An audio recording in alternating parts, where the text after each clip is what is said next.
evening and welcome to the Canastota School Board meeting of February 9th, 2021. If I could please have you stand for the Pledge of Allegiance.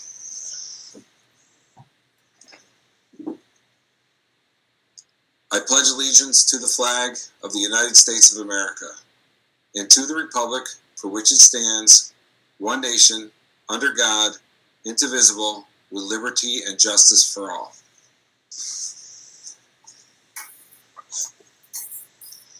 Thank you and good evening. Our first agenda item is routine matters. Resolved upon the recommendation of the superintendent of the school, the board does hereby approve the following routine matters. The Board of Education minutes from January 6th and February 2nd, 2021, and the CSE recommendations that are in your packet. May I have a motion? So moved. Second. Any discussion, corrections? All those in favor? Aye. Opposed? Carried. There was no public comment. I'm just going to double check. Nick or Chris, I didn't see anything new come in No. today. Okay. Tonight we have a couple of presentations. The very first presentation is Scott Budeman, District Superintendent of Madison United BOCES, Lisa Decker, Deputy Superintendent of Finance and Operations for Madison United BOCES, and Doug Gustin, our board member from Madison County BOCES, to review the 2021-22 administrative budget. So now I'll turn it over to you. Yes, thank you. And thank you for having us here tonight. We have the ability to share our screen, but we also have tried to provide you with physical documents, which probably are a little bit better to navigate. If you want, I'm Scott Budeman, District Superintendent of Madison United BOCES. If you want to start off on the right-hand side of your folder, I'm just going to walk you through the brochures and the information about our programs, and then Lisa's going to take you through our budget documents. But on the right-hand side, you'll see the very first document is our special education programs brochure. And just a quick run through our programs that we offer. You can see, opening it up on the left-hand side, we have an intense management needs program for K-6 kids on the J.D. George campus and at the BOCES campus. The next service over is our skills development class. These are 12-1-1 kids. And then the next service over is the secondary IMN. So this is just like the elementary, but grades 7 through 12. An autism program for K-12. I know it says K-8 in there, it should say K-12. And then on the back side, we have a STARS program for elementary students. So this is for students with even greater needs. The staffing ratio is 6:1:2. Take a look at the second document, and I apologize for going through these quickly. There's a lot. Let me know if you have questions. I just want to talk to you a little bit about BOCES in general, but it's particularly instructive if you think about it in the context of management services. So these are the folks that do school district operations, BOCES operations, but the BOCES model is really a shared model. Really, the only time BOCES ever does any kind of work for anybody is if somebody asks for it, right? 2 school districts have to ask. If 2 school districts don't ask, we don't do it.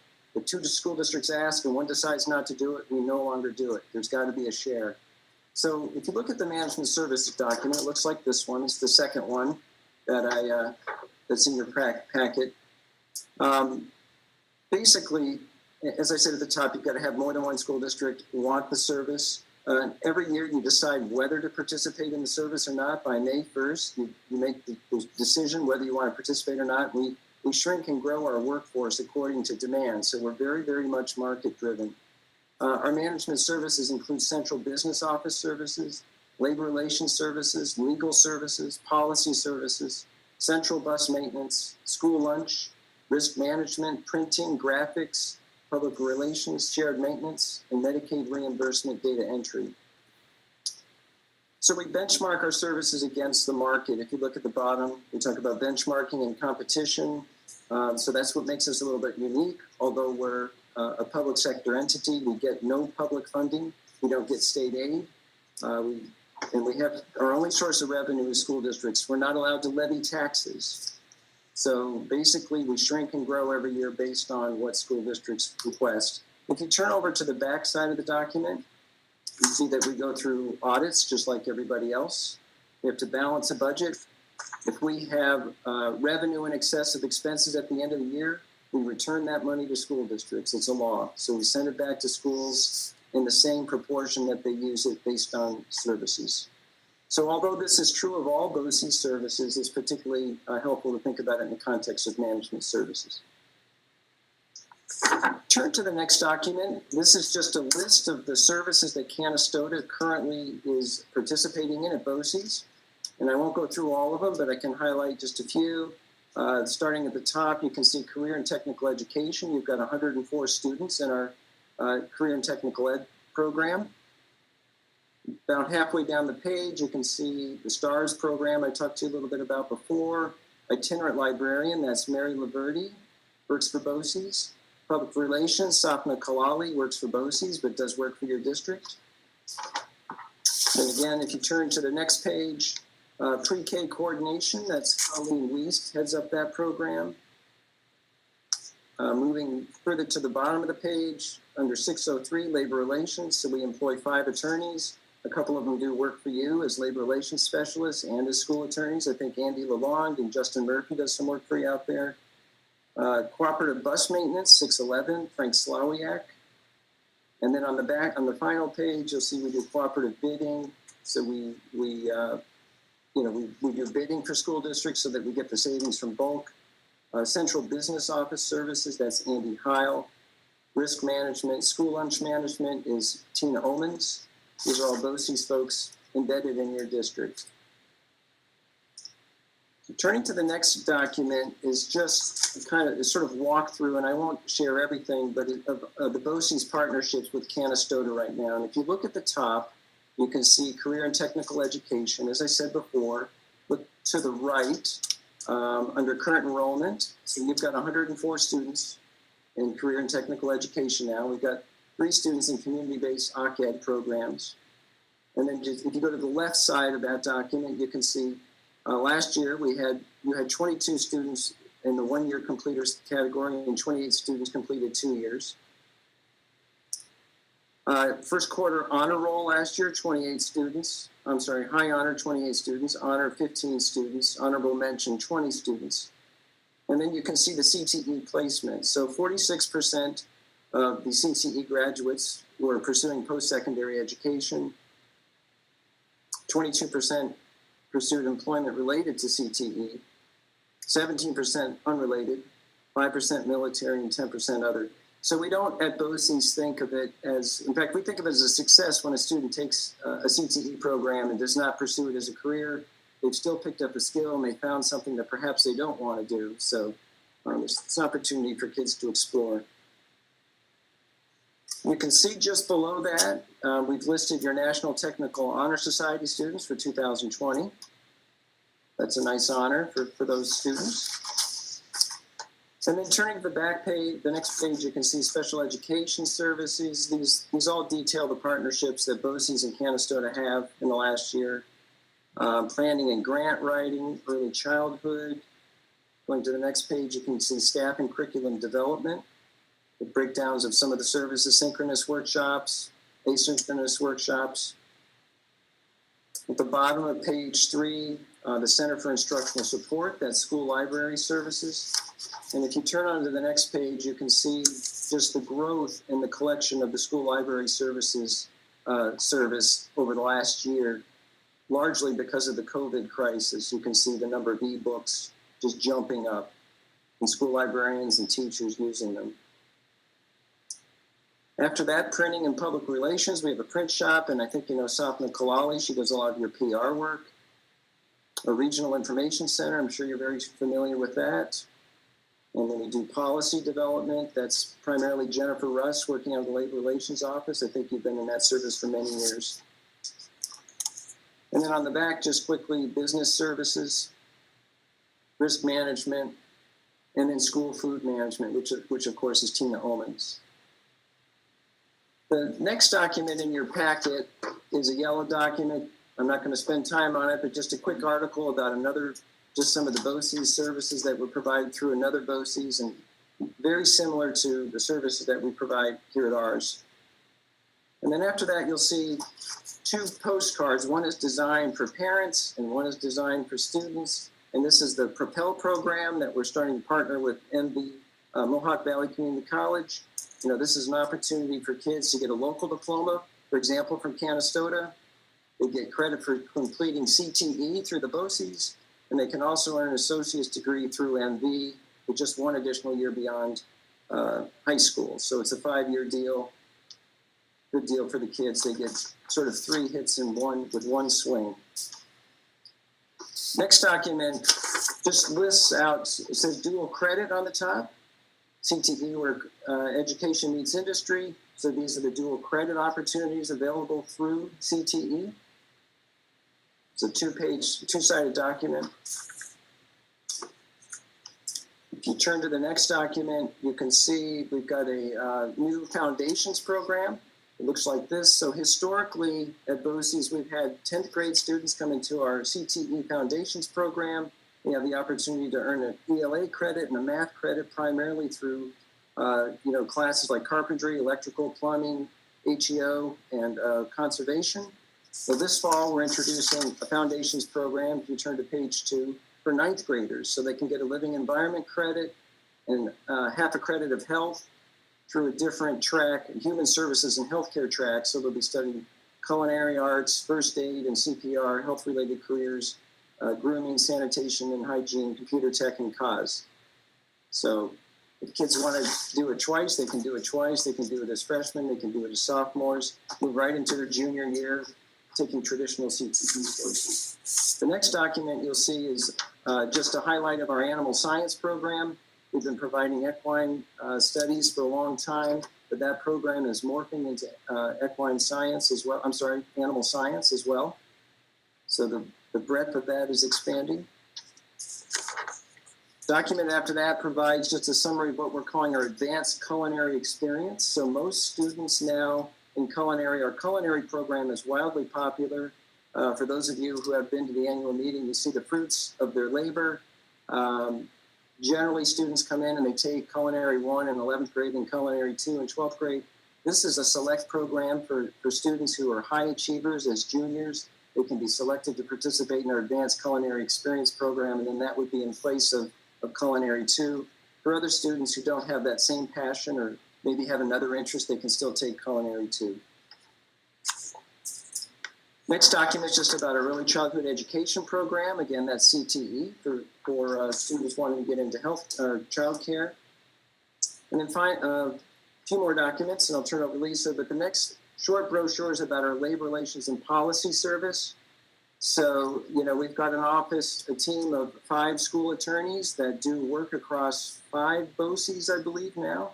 So we're doing work at Oneida BOCES, Herkimer BOCES, DCMO BOCES. What else? 4 BOCES, I guess. A little bit of Jeff Lou, not a lot in Jeff Lou, so 4 BOCES. But anyway, we do labor relations and policy services. I know you're working in that. You work with that service. The next document is just an overview of our RIC services. Again, our RIC services 50 school districts and 4 BOCES. So that's Oneida BOCES, Jeff Lou BOCES, Herkimer BOCES, and Madison Oneida BOCES. And you can see on the inside, just gives a quick overview. Some of the most important work that's occurred in the last few years centers around the area of data privacy and education law 2D compliance. So these are statutes for student and privacy of students and teacher data. And our RIC has been instrumental in the state to offer services in that area. And then finally, you can see just an outline of what we're calling our Transformative Learning Council or Leadership Council. So this is sort of a collaboration between the RIC and a lot of instructional leaders in the region to try to bring technology actually into the area of instruction. And that's something that our BOCES in particular is pretty far ahead in the state, and it's something we're quite proud of. So that's just a quick overview. I encourage you to read these at your leisure. I'm happy to answer any questions. The second part of this meeting would just be to walk you through the administrative, capital, and rent budgets. Any questions about this? I know it was fast. I know you got a lot going on. A couple of quick questions. Your new ninth grade program, Yes. is that an option to have that on school campus, some of this, instead of sending them to you? The struggle is for that. So this, I imagine this would be a half-day thing. That, you know, the coaster requirements require a share and should be in a collected space. So we probably would not be able to provide that right on your campus. But they would spend half a day back at Canastota. I like that. Then I had one other. You talk about how any of the 2D stuff with the remote learning is causing, I mean, I know you guys you seem to provide a great process for us and for the things that you're doing as far as in providing the RIC services. But what kind of struggles is that causing? I mean, I know the governor is trying to get, everybody with internet access, and he's trying to expand that some more. Is that a problem? I think there are general privacy concerns, probably not specifically related to Education Law 2D. So Education Law 2D, I think, is primarily a statute that deals with records. And so the question is, video images of students, I suppose if they're recorded, arguably could be records. But they're not records we maintain necessarily. We're not recording video. But you're right, there are certainly privacy concerns that school districts are going to have to wrestle with as cameras are introduced into people's private lives. I know from the teacher end of things, there's concern that even people may be walking through the room and hearing other students make comments that maybe the parents should not be hearing from other students, or maybe the teacher is saying something and taken out of context, it could sound different than it was within the context. So, this is a whole new area for us. It's a brave new world that we're sort of been thrown into. So you're right to be concerned about that. Thank you. Anybody else? Well, thank you. And I will now, and I hope it's all right. You're sort of seeing us double here, but we're in the same room. We just thought it might be better if you could see our faces. So we've got Lisa Decker, who's the Deputy Superintendent, and she'll walk you through the budget specifics. Thanks, Scott. So on the left side of your packets, first we'll review with you the administrative budget, the proposed budget for the 21-22 school year. So that's on the blue sheet. A lot of you are familiar with that. So the format is last year's expenses are to the left, the current year budget is in the middle, and then over to the right is the 21-22 proposed budget. So BOCE's administrative budget includes all of the personnel that are in the business office as well as the central administration office. So you see the positions there, deputy and district superintendent positions, director of business services, 50% of the assistant director of finance, 20% of our assistant personnel director, and 4.5 clerks and secretarial staff to support those offices. We also have the fringe benefits, so the contribution to the retirement system on behalf of anybody in this budget, workers' comp, health insurance, disability, FICA, payroll taxes. So all the benefits are listed there. We have some small line items for equipment, supplies, and software, and a line item for interest charges should we have to take out a RAN. Other expenses in the budget include BOCES and component board meeting mileage and workshop expenses. So again, for anybody in this budget, as well as board meetings and other expenses. Our auditor, the required independent audit, is included in the administrative budget, as well as membership fees for organizations such as NSBA, NSCIS, ASBO, MRASDA. So those organizations help to provide some advocacy on behalf of the whole region. Contractual expenses, such as the 403B compliance, banking fees, School Boards Institute. We also have our legal fees in the administrative budget and postage and advertising for legal notices. Down below in internal charges, just as you purchase services from the divisions and BOCES, the administrative budget also pays its share to divisions such as the RIC for administrative technology support, to labor relations for negotiations and labor support, as well as O&M and printing and communications. The 2021 budget, the current budget that was approved, is a total of $1,445,037 for the current year, and the proposed 21-22 budget is $1,459,935, or a 1.03% proposed change. And then on the back of that sheet, for BOCES, BOCES has to show all of its retiree health insurance expense in the administrative budget. So you see a line specifically for any retiree in the BOCES. So that's all our past retirees. We're anticipating 21 retirements for next year. So the total administrative budget this year is $5,289,355. Proposed is $5,773,568 for next year.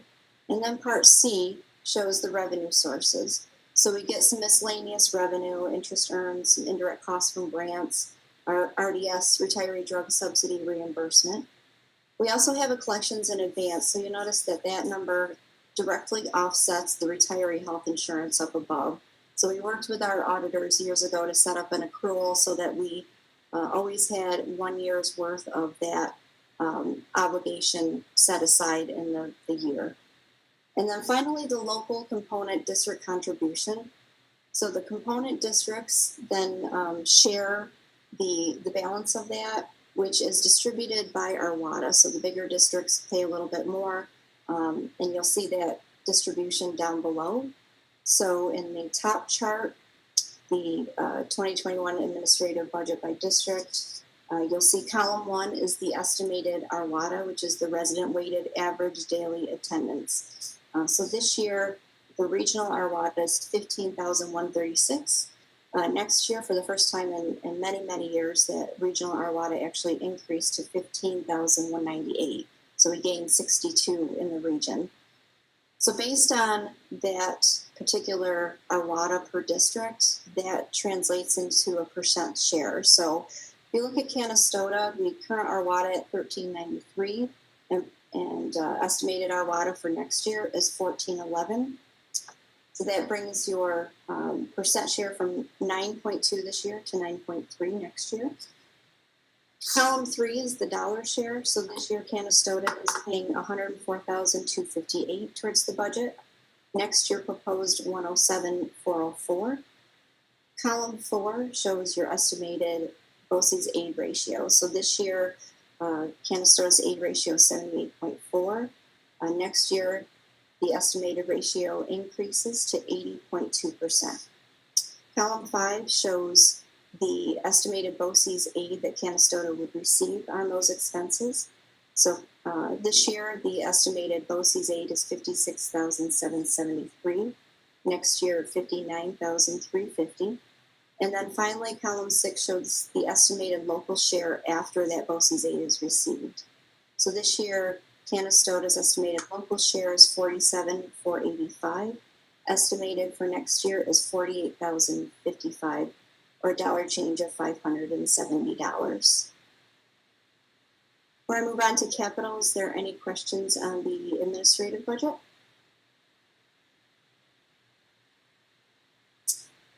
All right, then the second page, the green sheet, is the BOCES capital and rent budget. We have rented space, so BOCES rent space in districts for programs such as Allied Health. Our New Visions program, Long Government, is over in Madison County building. Costello, we have special ed classrooms that we rent in the VBS school district. So we have a committee of superintendents that works on the rent budget, and they've set a budget of 1% for those spaces in component districts. The second piece is the facilities project. So we have a DASNY payment on the Rossetti renovation that was done back in 2003. We last year did Rossetti safety upgrades, so we revised our main office and moved that to be in a more secure space and added some additional protections for our students. This year we're working on an HVAC upgrade, and next year we plan on doing some CTE space reconfiguration. As you can see, the total budget, rent and capital, has been flat for several years. The total budget is $1,738,700. And then again, down below, you see the allocation across the 9 component districts in the same manner that the administrative budget was allocated. So again, you see Canastota share goes from 9.2% to 9.3%.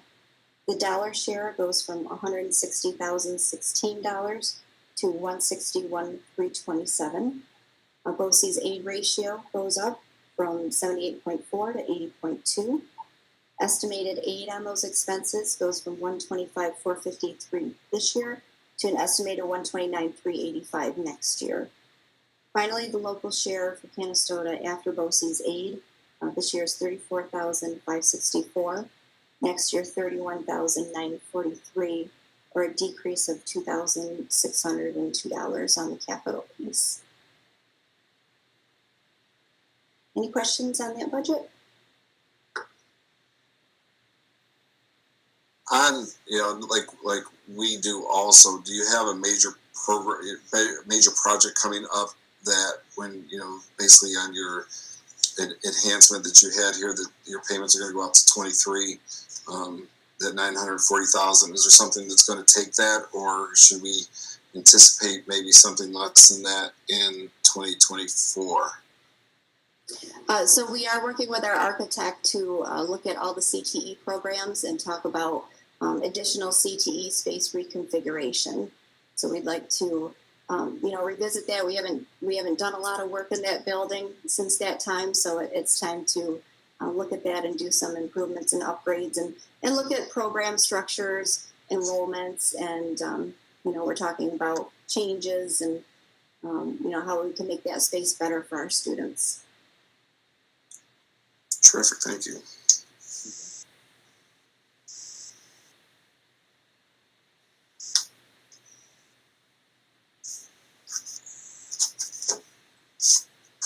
Anybody else? Any other questions?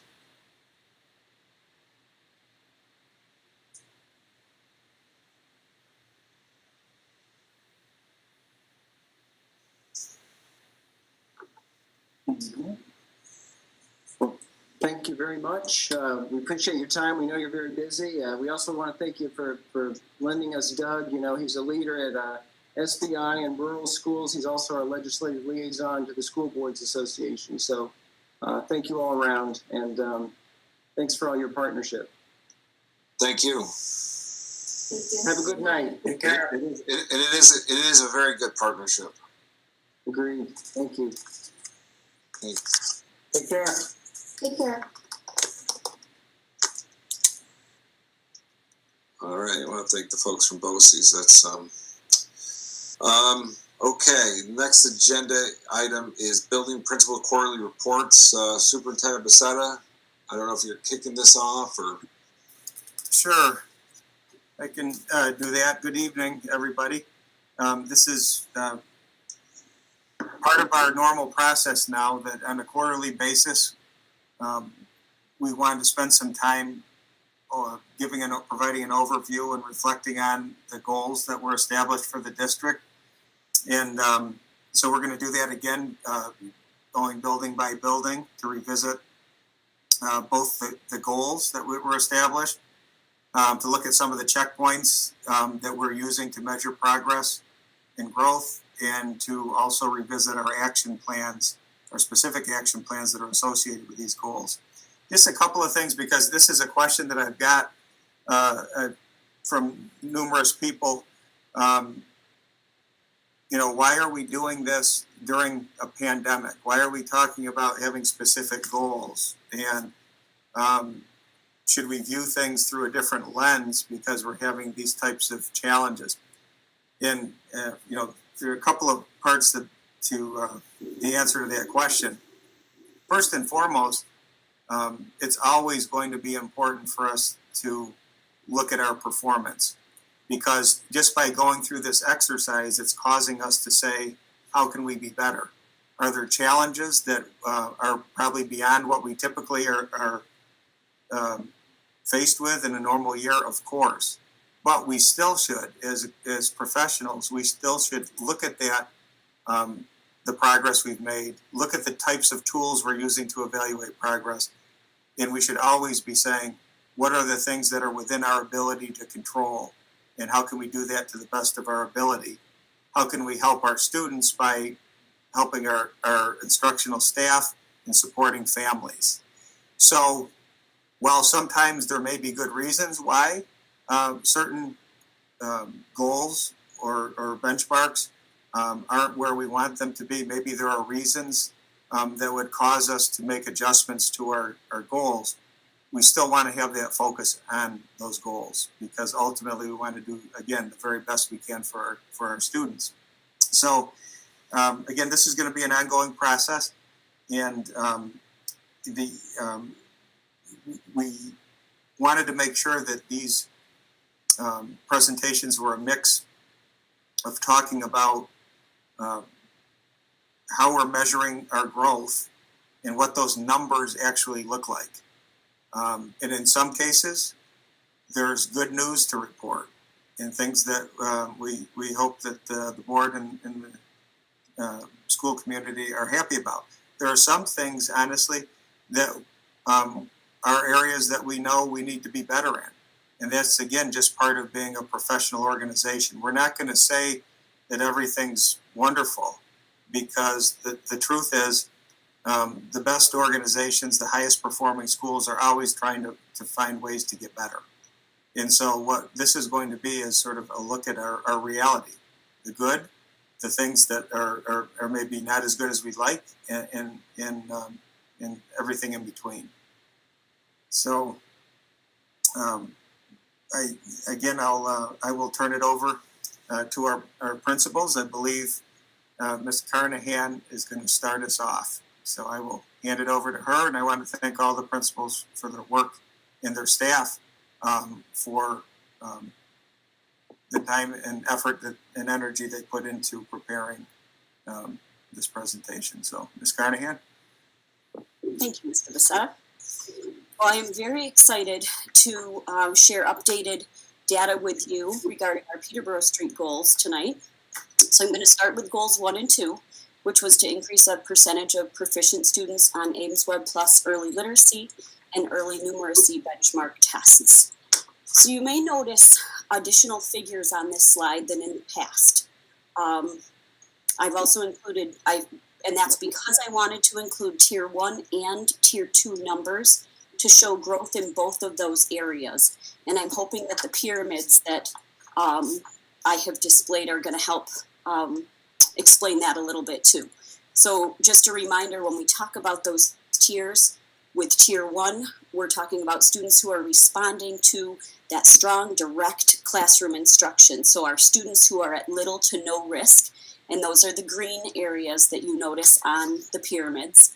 Tier 2 are our students with moderate to severe grade level skill deficits, and those are shown in yellow. And Tier 3 are our students who are failing to respond to Tier 2. So those are our most at-risk students, and those are outlined in red. So our Tier 1 numbers in kindergarten went from 17 to 24, and then Tier 2 increased from 24 to 36.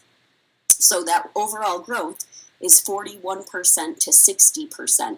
So you can see to the left in the kindergarten grid there, nice increase there. We're seeing the green increasing, and the green is increasing, the yellow is increasing, and the red is decreasing.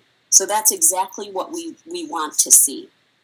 When we look at our first grade numbers, Tier 1 was at 27 in the fall, and it was at 27 again in the winter. It's important to note that it's only oral reading fluency that we are assessing the students on. In the fall, there's another measure and that's the letter word sound fluency. And oral reading fluency, that's a hard screener for first graders. So developmentally, they're working on blending sounds. So when we're measuring their oral reading fluency only, and we don't have another screener there, I'm guessing that that's exactly why we didn't see an increase there. But our tier 2 number did increase from 6% to 13%. So we're working with our literacy coach, Ellen Burns, on implementing other screeners that will better identify the phonological deficiency so that we can target needs and provide direct, explicit instruction to address those needs. So the overall growth is good though, 33% to 40%. So that's the direction that we want to see. The pyramids, you'll see that the green, 27 to 27, that stayed consistent, but yellow increased, which is what we want, and then the red did decrease. So we've set what we think are reasonable goals. I don't love the 55% goal for first grade, but working with our data guru, Adam Zare, when we're at 40% right now, we needed to set a reasonable and realistic goal too. So that goal is for a 15% increase there for first grade in the spring. And that was also based on past data, information that we had from pre-COVID years. So this will be a quick one. This is our math progression there. So kindergarten showed a nice increase from 51 to 56%, and first grade increased on those benchmark tests from 42 to 49%. So we've set, again, reasonable and realistic goals for our students in the area of math. It is also important to note that we've not been able to offer AIS math in kindergarten this year because of the remote teaching and learning that has had to take place. We haven't had the opportunity to do that. So kindergarten and first grade, no one had AIS math services. But I am pleased to say that since January, first graders in need have been receiving academic intervention services in math. So hopefully we'll see some nice growth there. And then this is definitely my favorite slide to show you that goal number 3 is 80% of our students will be reading at or above grade level by the end of the year. And this is the first time that I'm able to share, I have guided reading data for you for our kindergartners as of January. So kindergartners needed to be at a guided reading level of A, and 67% of them are at or above a guided reading level of A. So we have a goal of 5% increase, we're hoping, for the level B that we're hoping to have them at in April. And I did make a note on there that we will be adjusting, depending on how that progress goes, we'll adjust that 80% goal. Because if we can raise that, we are absolutely going to raise that 80% target for the end of this school year. First graders have shown some great growth from September to November, 33 to 44. And then a huge jump of 19% to 63% at or above grade level in January. So that's absolutely great. So we're seeing, we've set the goal of 70% there. And again, if we're able to achieve that or exceed that, we may be adjusting that end of year goal for first grade as well. So lots of good progress there. The action items, I tried to sum up succinctly for you for Peterborough Street. It's about data and it's about phonics. So in the area of data, our RTI data meetings are underway. That's a new team for Peterborough Street, as well as refining our SST and MTSS process. We are also shifting our grade level agendas to focus more on data. That's individual classroom data and individual student data. In the area of phonics, we're working with Ellen Burns and exploring the key, that direct, explicit instruction in phonics. We already have a tier 3 intervention underway that's called Road to Reading. Ellen was able to start that as soon as our kids came back from being remote. That started February 1st. So that takes place first thing every single morning for 6 lucky first graders who are in need, of course. And we're going to be expanding and including more children in such interventions with other teachers that we train in the near future. We're also working with Ellen and exploring Tier 1 options that will take place in the classroom, with a focus on an evidence-based phonics program. So we're very excited about this work and our progress in the science of reading. When you know better, you do better. And that's exactly where we are. Thank you.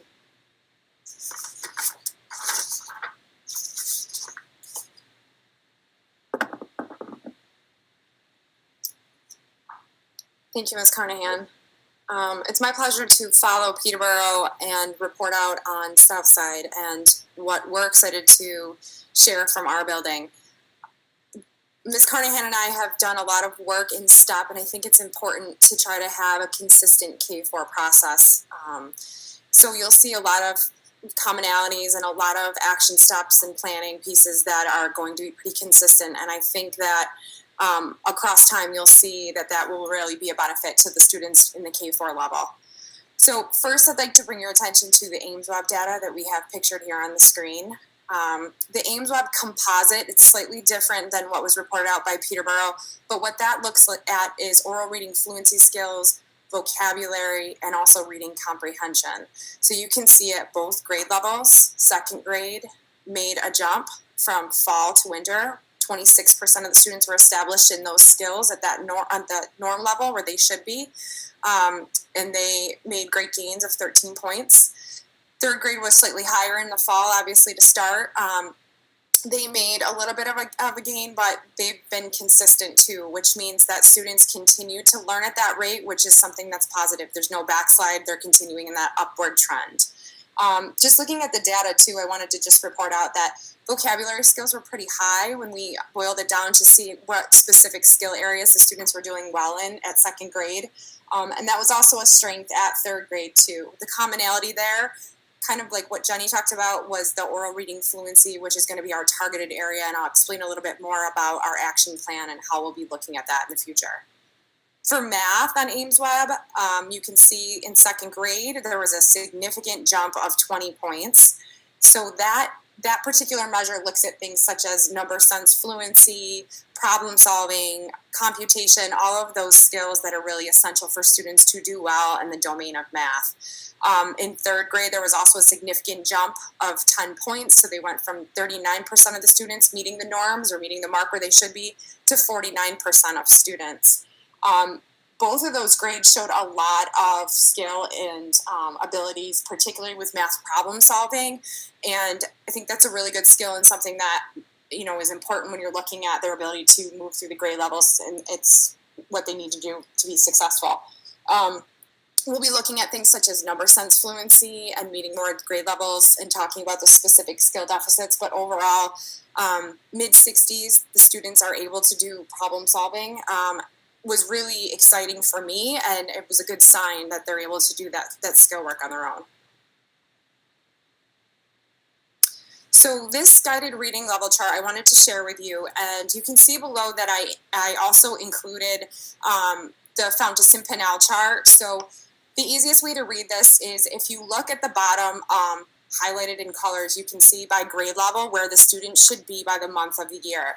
So the number 1 would be September and number 5 would be January. So that gives you a gauge of where students should be developmentally.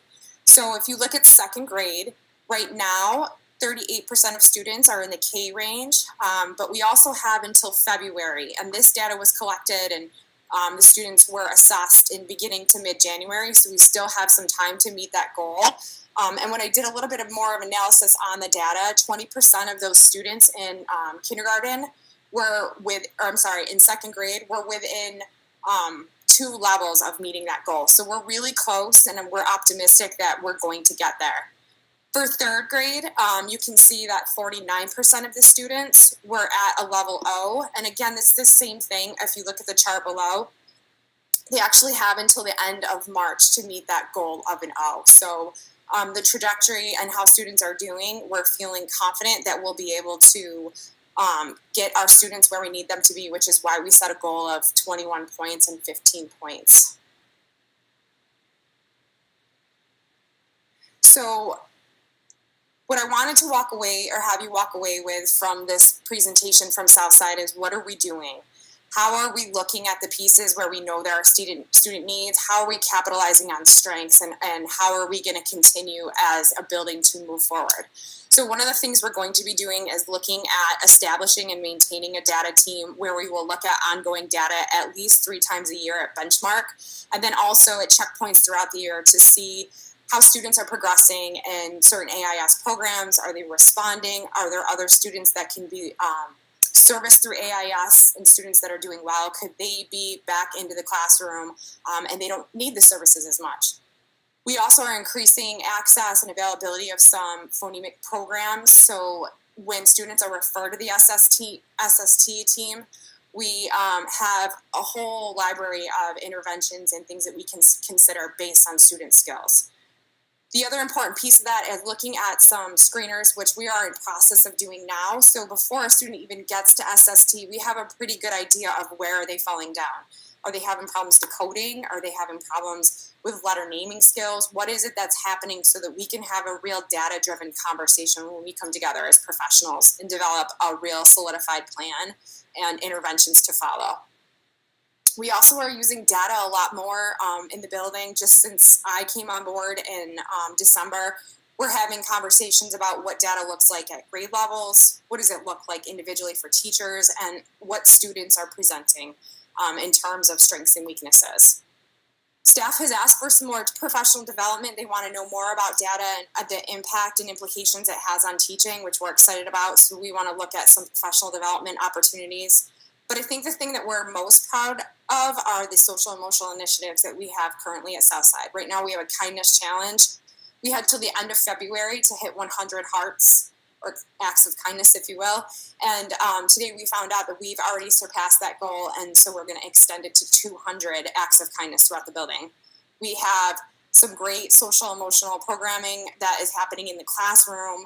We are bringing back some Super Citizen Awards to recognize students for displaying great characteristics and traits. So we're really just trying to make sure the culture and the community in the building is a positive one, and we want that to shine through to the students. So that's my presentation for Southside.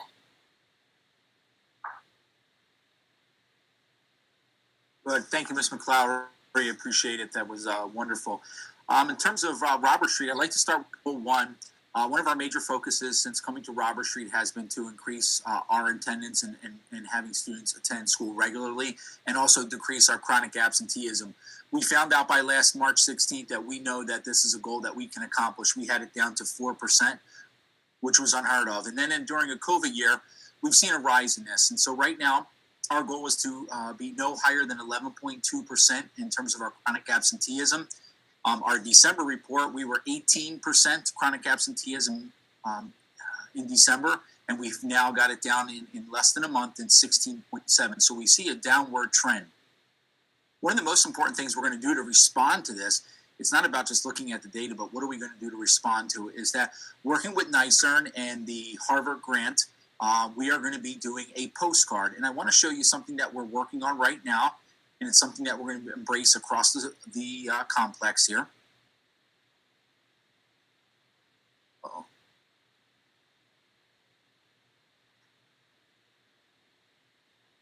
Chris, I think it disappeared.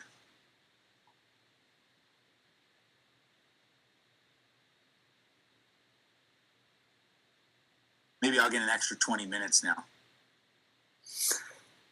Okay. No, I'm sorry, Mr. That's okay, Chris. I understand. Sorry about that. So like I said, I'd like for you to walk away with seeing some substantial things that we're doing and some tangible items that you can remember walking away. One of the initiatives that we're working on is our postcard. A lot of the feedback that we have gotten is that parents and guardians and caregivers did not know about the chronic absenteeism. So one of the things that we want to do is we want to start sharing that information on a regular basis. We felt that we had, but we know we have to do better. One of the things that we're going to do is we've been caught up with our 5, 10, and 15-day attendance letters. Oh, I'm sorry, I'm not able to jump between the presentations. It's just not cooperating. Okay.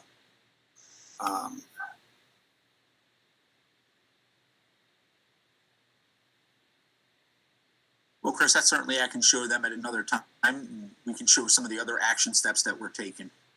No, we'll just do it this way. Just take an extra minute. Go ahead. Okay. So one of the action steps that we're going to take with our staff and faculty across the district is going to be something they term as a postcard, something that we can share with parents on a more regular basis so that they feel like they're in the know. This was made in relation to a couple of stakeholders as well as approved by NYSER and Improving Ground. But what we're going to be asking teachers to do is share what students are actually missing in class and how many days that they're missing. So the parents are going to receive this information in real time. So not only do we have how many days they missed in a week in the next postcard, which is just slightly different, same aesthetic effect, but we'll also share with them how many days they've missed in the quarter. So one of the things about attendance is that oftentimes parents, I didn't know about it. And sometimes that could be a possibility. What we want to do is we want to make sure that we have a solution to that. We're also going to ask teachers, what are some of the things that they're missing during the day? You know, what lessons did they miss and what was the focus of those days? So we're really giving a lot of timely feedback, which we're really proud of about this. We think this is going to be a home run for us.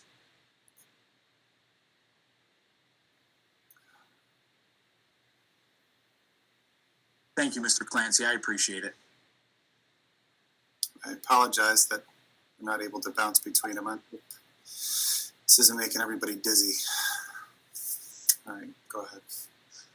One of the other highlights is as we return to our 5-day-a-week instructional model, we've had a plus 10% return of fully remote learners to in-person learning. We know students do better when they are in front of us and when we have access to them. So we've increased that number of students coming back to school since December. So a good, really, and a testament to the teachers of talking with parents and keeping them in the loop. Also, one of the things that we're doing is that we're also involving the teachers in this outreach process. We provide them with a monthly report of all the students that are in the classroom that have chronic absenteeism. We're asking them to reach out to the parents. So there's multiple layers to this, but we know this is something we need to continue to work on because if students are not in school, they're not learning. And this has always got to be one of our major initiatives. Our second goal revolves around increasing our Ames Web benchmark assessment in growth and achievement. This particular item, you can see we set our goals from our fall to our winter benchmark collaboratively with the teachers. And in all of our areas in ELA, we either met or exceeded our goal. And you can see from the fall to the winter, that red color is what we achieved. So we were above that 58%. We were above that 71%. We were above that 66% in sixth grade in our winter benchmark. Really proud of that. And we think we're really on track to surpass those goals in the spring. In math, you can see that we surpassed our goal in fourth grade. We surpassed that goal, quite a bit in fifth grade, which did a really wonderful job. And then in sixth grade, you'll see a decline. And when you look at that, it seems pretty startling. How can you go from a 42% set a goal for 47, but really achieve a 49%? That just draws your eyes to it. We did a 3-year trend report on that. And for the last 3 years, the sixth grade math has significantly go down in the winter benchmark and then exponentially went up in the spring.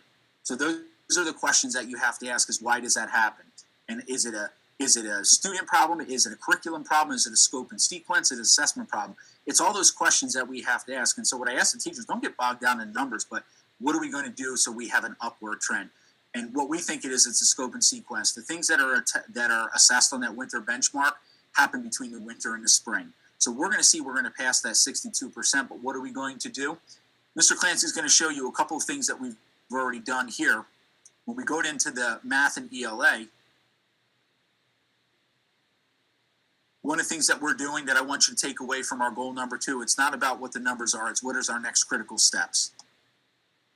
And one of our major action steps is doing item analysis.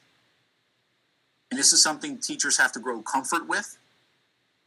But as you can see, as soon as Mr. Clancy gets this up, you'll see some really exciting stuff. So 6th grade obviously had a little bit dip. And what we're going to do is we're going to go into those standards that the students are doing well and not doing well. And we're going to have a very targeted task in going into those standards and seeing how those tasks are created, as well as what are the type of questions that go along with those standards. And this is one particular standard we did not do well in, and we have the questions and the tasks that go along with it. Again, as Ms. Carnahan said, when teachers know better, they do better. They know they can accelerate, they can either spiral instruct, but it's really going to affect their daily lesson planning.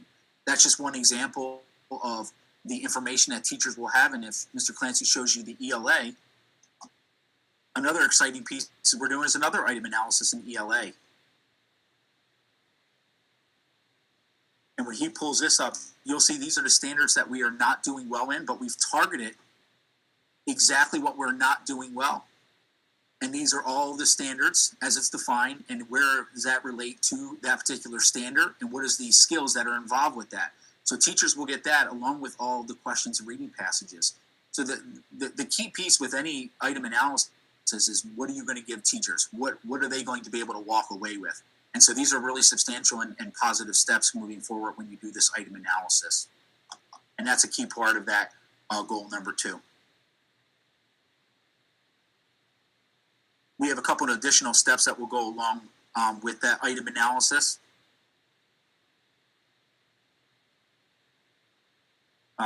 Right now, I know Mr. Bazan had asked, how are we still thinking about those state assessments, whether they happen or they don't happen? Eventually they will, right? Eventually we're going to get to a better place.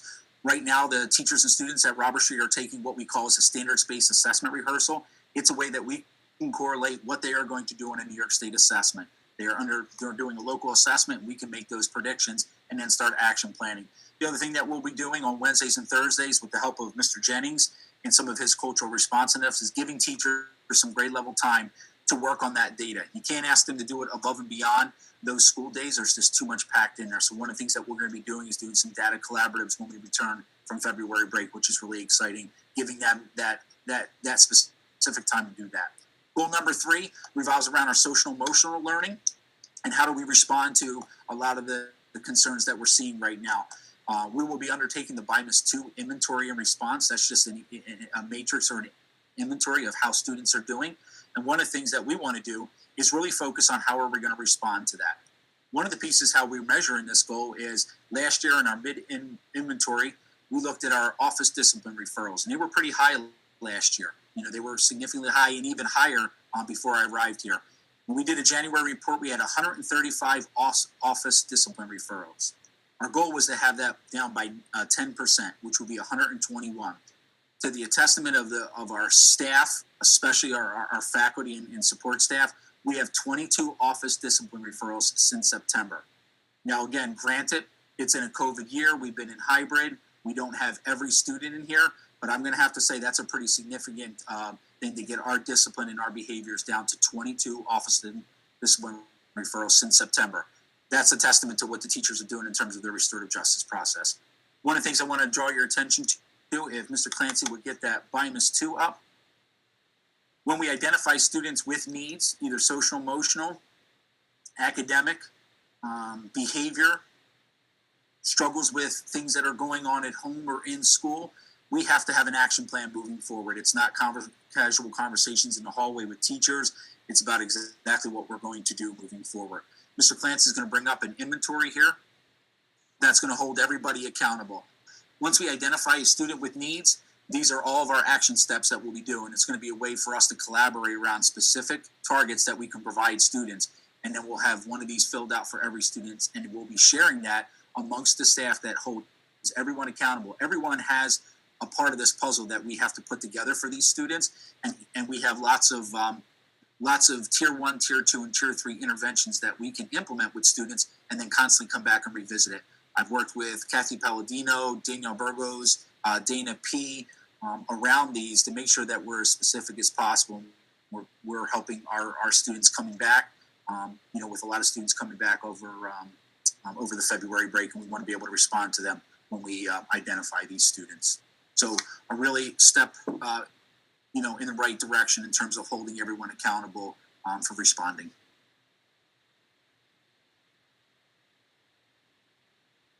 So thank you very much. I really appreciate it. We have certainly a lot more work to go. Our SEP next visit is coming up with the state, so we feel like we're in a good position. We'll be talking about that data with them as well. So we feel like we're making great gains, much more work to be done, as Mr. Bassetto always says, but it's not a time that we're going to take our foot off the gas pedal. We have to keep on moving forward. The last thing I want to leave you with has been our extended day program. We've had a lot of students stay after school on Wednesdays and Thursdays with transportation being provided. We're also providing enrichment, which we haven't been able to do all year, very much like our Raider Wednesdays. So that's been a huge step in the right direction. We have more kids in the building until later, which is what our number one goal was, to keep kids here and have a captive audience. So I appreciate the time. Thank you so much.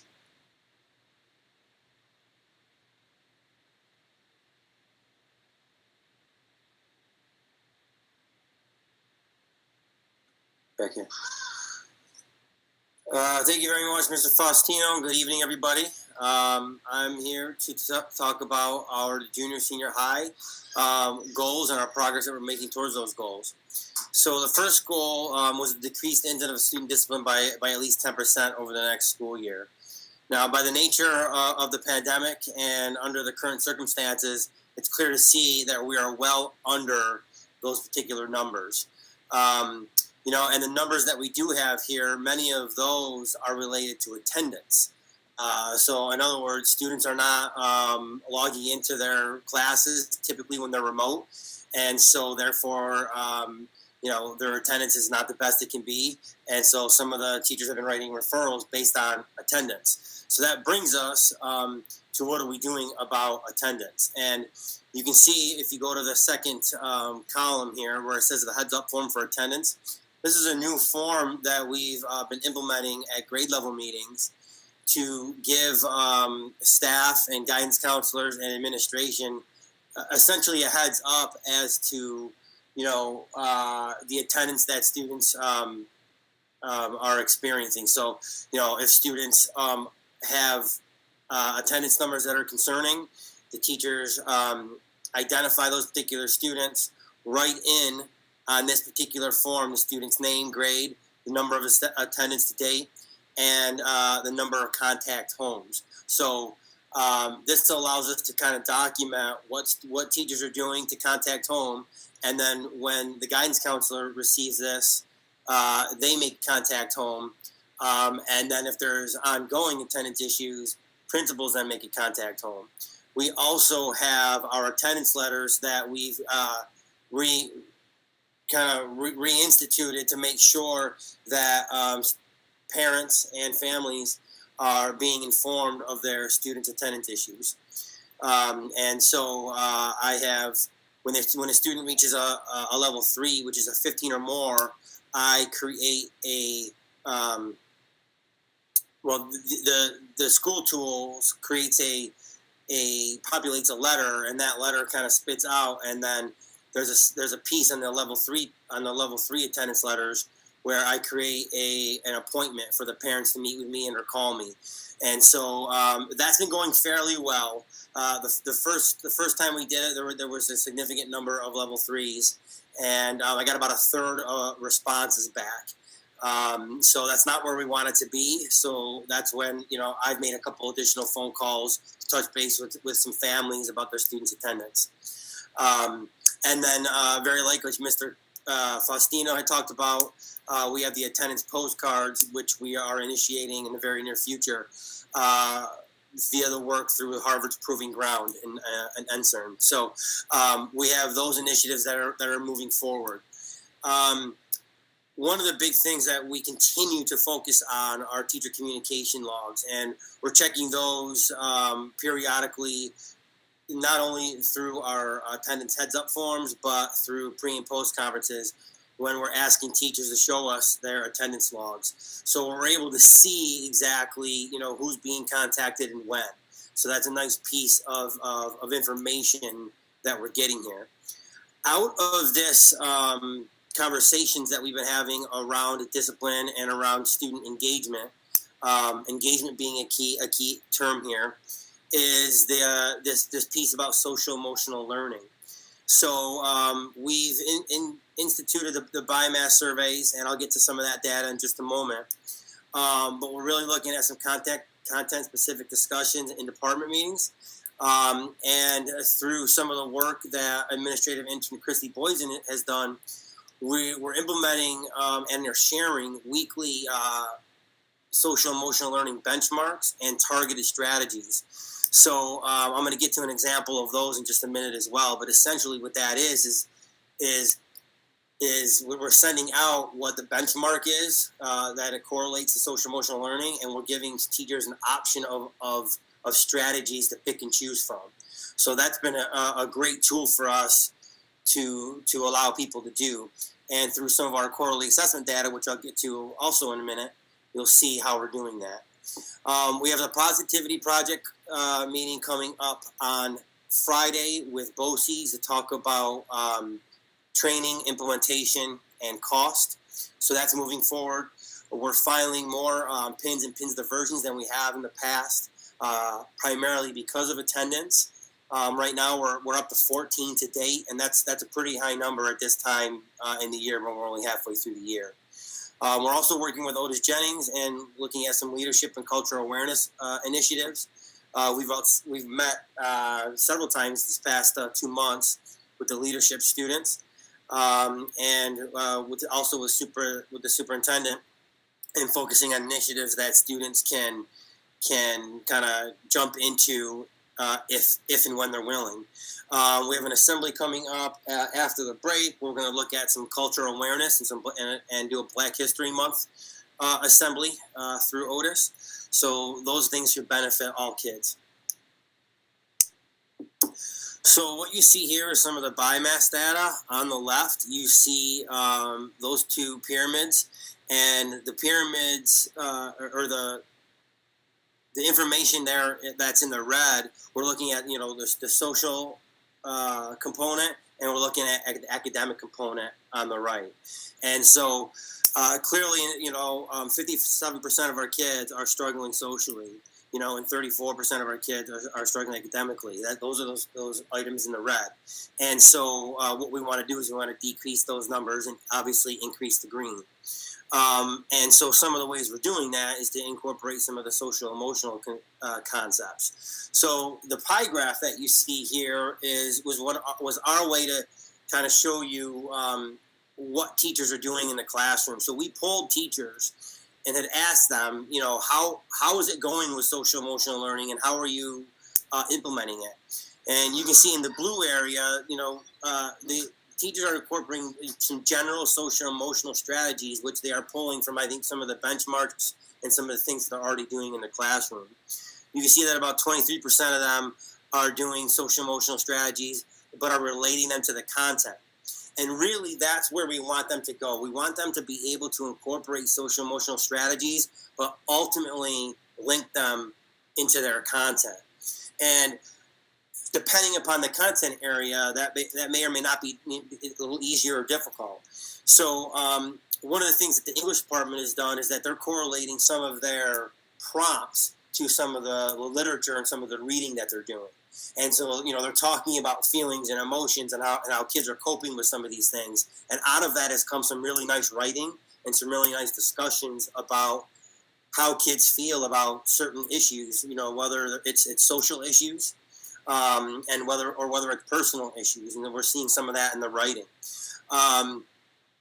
So to give you an idea, Mr. Clancy, if you can kind of click on that New York State SEL benchmark example. Essentially, what this is that this is what we're giving teachers on a weekly basis to kind of lighten the load for them.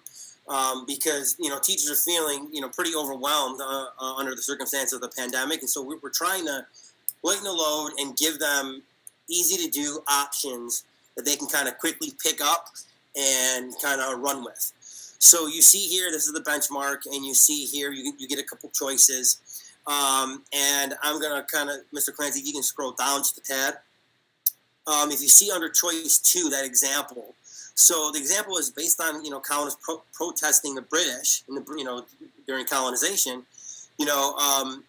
If that were to happen today, how would you feel? And then really we can connect that to some of the protests that have been going on in society right now. So it gives the teachers and the kids an avenue to discuss current events, as well as how kids are feeling about those things. And so, Mr. Clancy, if you could just scroll down a little bit more, keep going. That's just more examples of how people can get into it.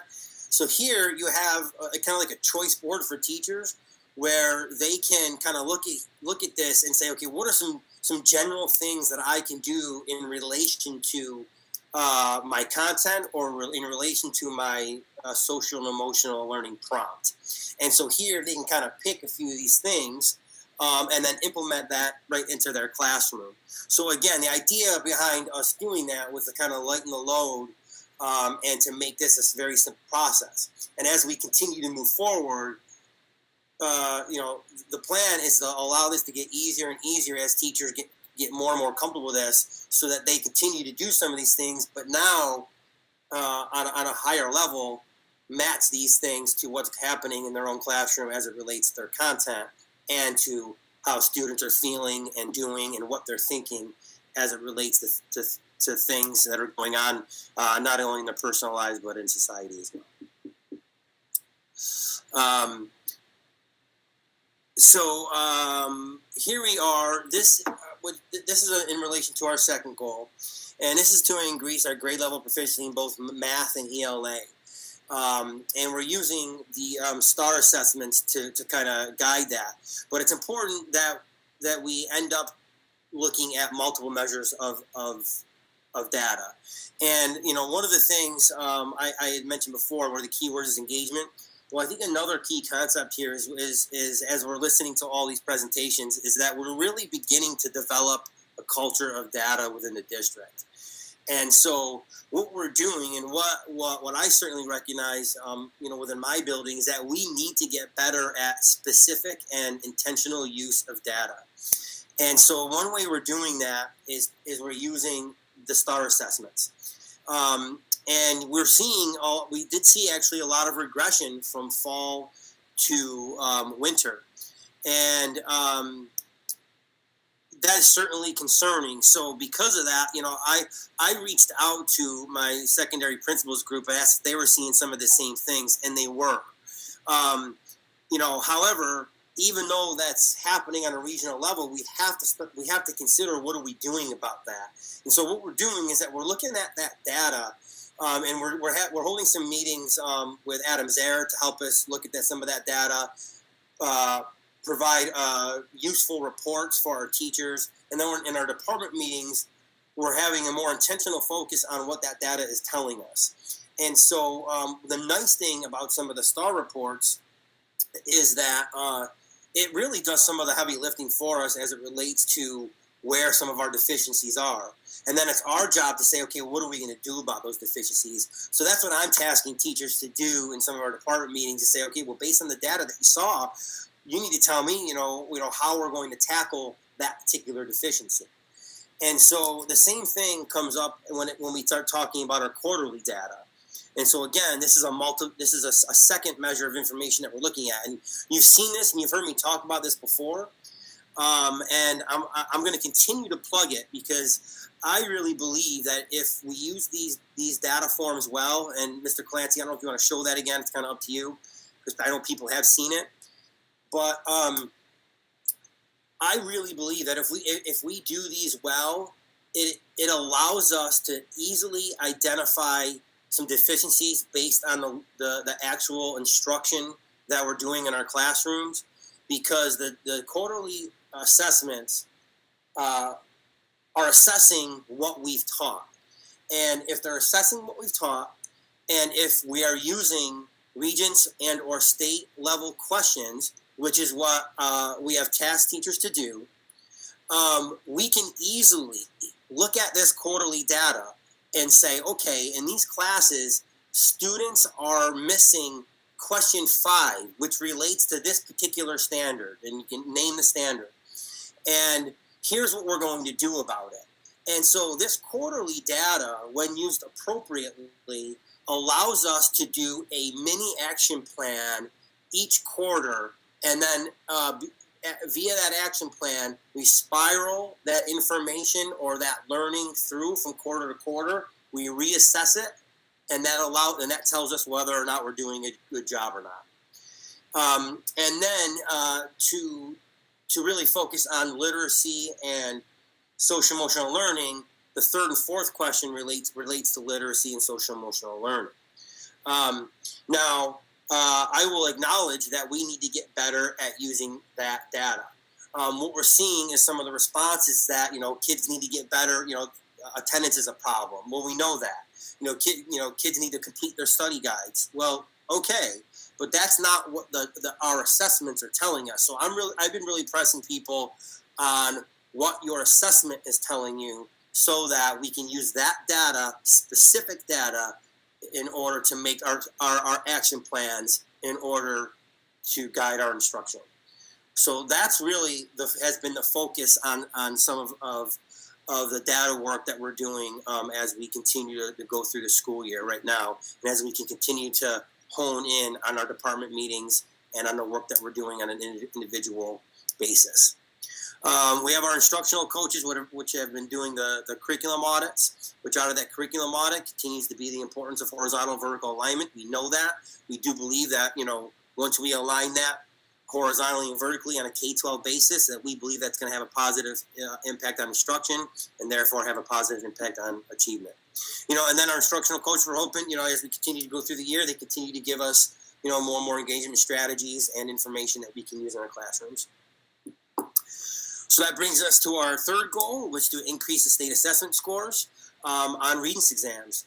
And so, you're going to see a lot of carryover and a lot of common themes here as we talk about improving what we're doing as it relates to achievement. Unfortunately, the January regions were canceled, so we do not have that data. And we're waiting to see what's going to happen for the June regions. I know the state has petitioned the federal government to get waivers on what's going to happen with state testing moving forward. And I'm hearing two things. I'm hearing one, that they may, there's a potential that they could be quote unquote canceled. But on the other hand, I'm hearing a waiver to take away some of the accountability measures. So we're kind of in a waiting game. And I know people are very concerned about that because, teachers are working their way through the curriculum, and they're just not growing as fast as they typically do in normal years. So while we are way behind in where we want to be, as far as our curriculum mapping is concerned. So nonetheless, what we're looking at here is our continuing to improve our MTSS and RTI structures. So we do have that heads up form, which I did show you last time.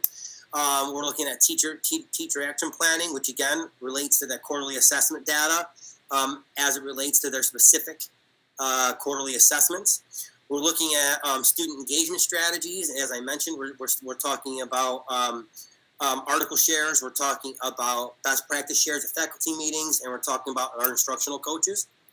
We're continuing to work with the Harvard Improving Ground Initiative, which you have heard a lot about, the attendance initiative.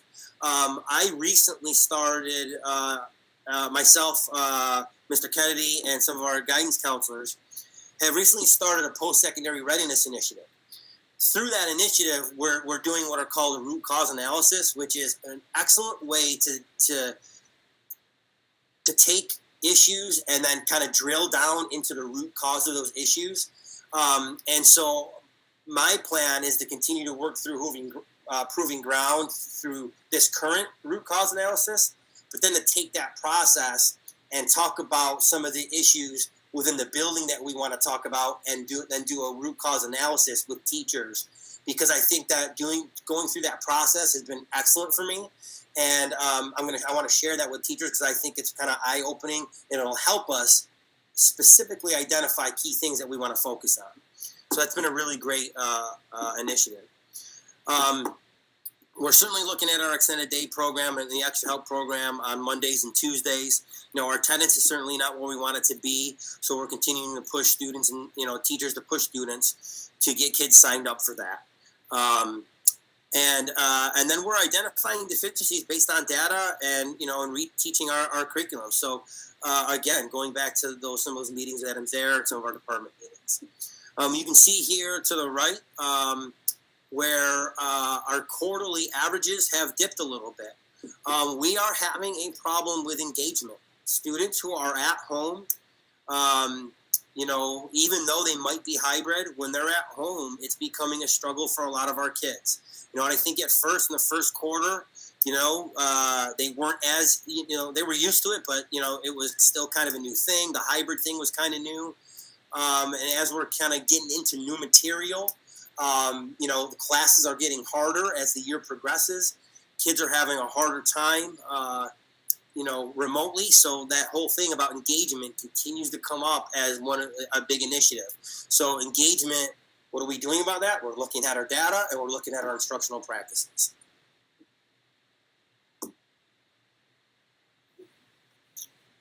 If you can go to the next slide, Mr. Clancy.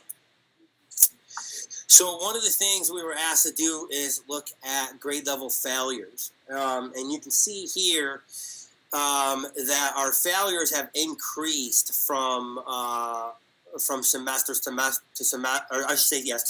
semester from year to year. So you can see at the 8th grade level, failures are up almost 18%. Not good. Failures are up almost 4% in 9th grade, 3% in 10th grade, almost 12% in 11th grade. But they're down, at 12th grade. I think a lot of that, regionally is, people are understanding of kids in their senior year, and you certainly don't want, seniors to fail and not graduate. So I think that has a little something to do with it. But what we're trying to do is identify those particular kids that are at most risk of failing and trying to look at multiple measures as to why. So you can see here what I wrote in the maroon is that we have to really look at data more intentionally, but we also have to look at data differently. And what does that mean? That means that we need to look at students who are in attendance or students who are remote and then are failing at failing 1, 2, 3 or more classes, and then we need to prioritize those particular kids. Likewise, we need to look at our interventions, and the discussions have to start looking different. Or we need to look at students who are in attendance, whether it's virtual or in person, but who are failing a high number of classes. Okay, and we need to prioritize those kids. And so we're doing that, on multiple levels and grade level meetings, and then transitioning some of those discussions into higher level, tier 2 and tier 3 conversations via our MTSS process, which we're continuing to hone. But again, some of our actions include our root cause analysis, our extended day program, heads up attendance and academic forums, parent contacts. So I would say the 3 themes are engagement, data, and communication, contacting home. We continue to make that a priority in the district. And I can say on behalf of the, junior, senior high school, those are where we're putting our focuses. So that's all I have for you tonight, everybody. Thank you very much. Thanks, Mr. Altobello, and thanks to all our principals tonight. So to the board, tonight's presentation, as Mr. Becerra said, was intended to highlight some places where we've had some successes, but also places where we continue to need to grow, and to share with you specific action plans toward that growth. So I would open up the floor to the board for questions to the principals for anything they shared tonight. Yeah, Thanks. Can I make a request that all these slides get emailed to us? Sure. Second, I have a question pretty much for Mr. Faustino and for Mr. Montebello. I want to make sure I understand how attendance numbers are being counted. If you miss a class, are you absent, and is that a count? If you miss a significant part of the day, is that a count, or you miss the whole day? I want to understand that. I have a follow-up question after that, but I just need to understand how we're counting attendance. So I can answer that, which I think will be the same for Mike, but I'll defer to him after that. So essentially, we take period by period attendance, okay, and then so that is reflected in the teacher's attendance, daily attendance. When you take the state says we need to identify a particular time of day to pull our attendance. That is reported to the state, and that particular time that we have chosen was third period, because historically speaking, third period is our best attendance rate during the school day. The problem with that is that third period sets the tone in the student management program for the rest of the day. So if a kid is present for every other period but third period, it'll indicate him as absent. So that's why it's important for our attendance officer to know who is where, for parents to call in and let us know what's going on, and for students to be logging in that third period. And if they're logging in late, what's happening a lot of times is teachers have already taken attendance, they're rolling with their lesson plan, and the kid is not identifying that they're here, even though that they're late. And so that kid is being missed, for example, during third period. I'm focusing on third period because that does set the tone. And so that kid is being missed. So then if that teacher doesn't know that the kid is there, he's not getting counted in that third period, which is setting the tone for the rest of the day.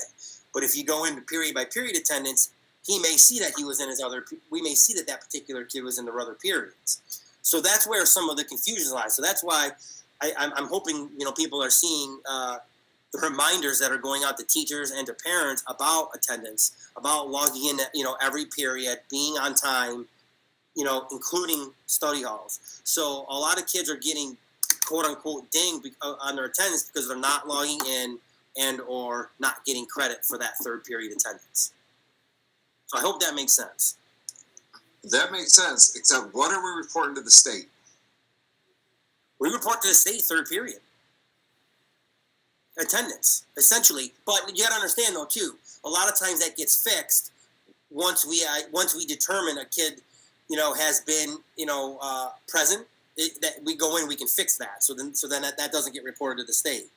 A lot of times, so you'll notice that the robocalls are attached to third period. So if a kid is absent third period, every one of those kids gets a robocall. So that triggers a lot of the parents to call and say, hey, my kid was there, or my kid was late, or my kid was having, tech issues. And so when that happens, we go back and we go back in and we fix it.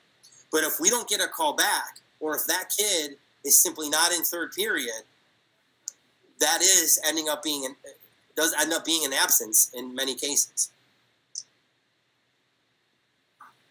I may not be the popular parent in the community, but I guess the question is why aren't we robocalling every period?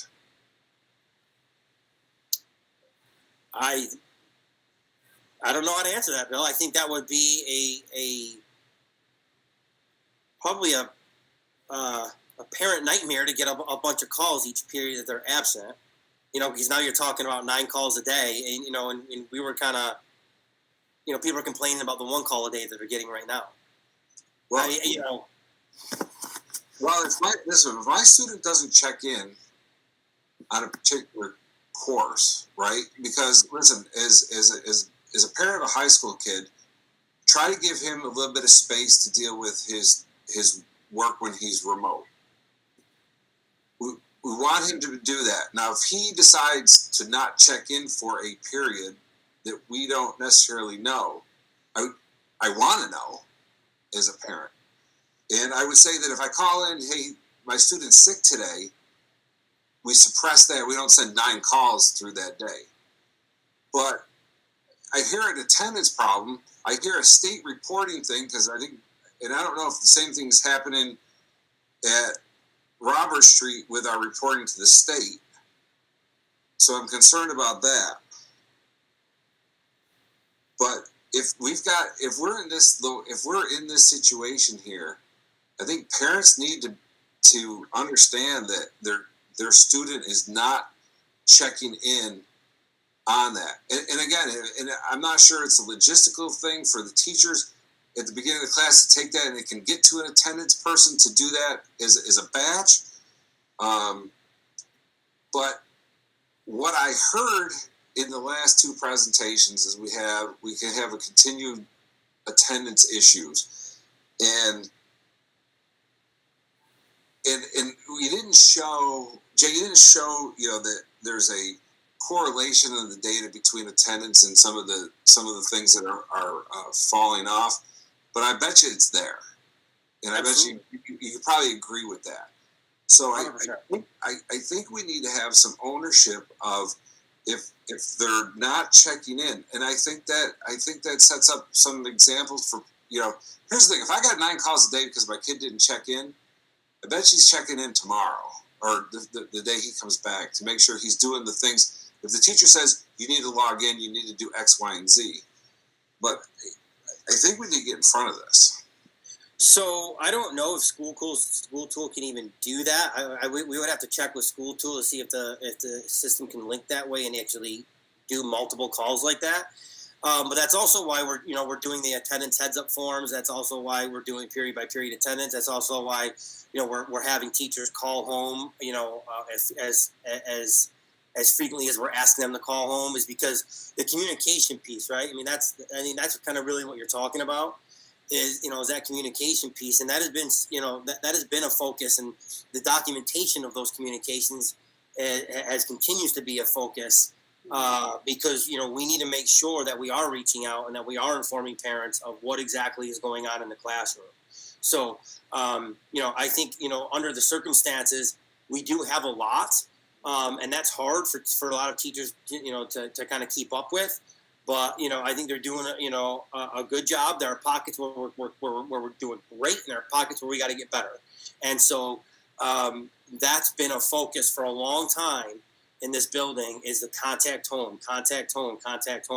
And so we're seeing some of that in some of the documentation that we're asking for. We're seeing that in our MTSS process, in our grade level process, through some of the heads up forms.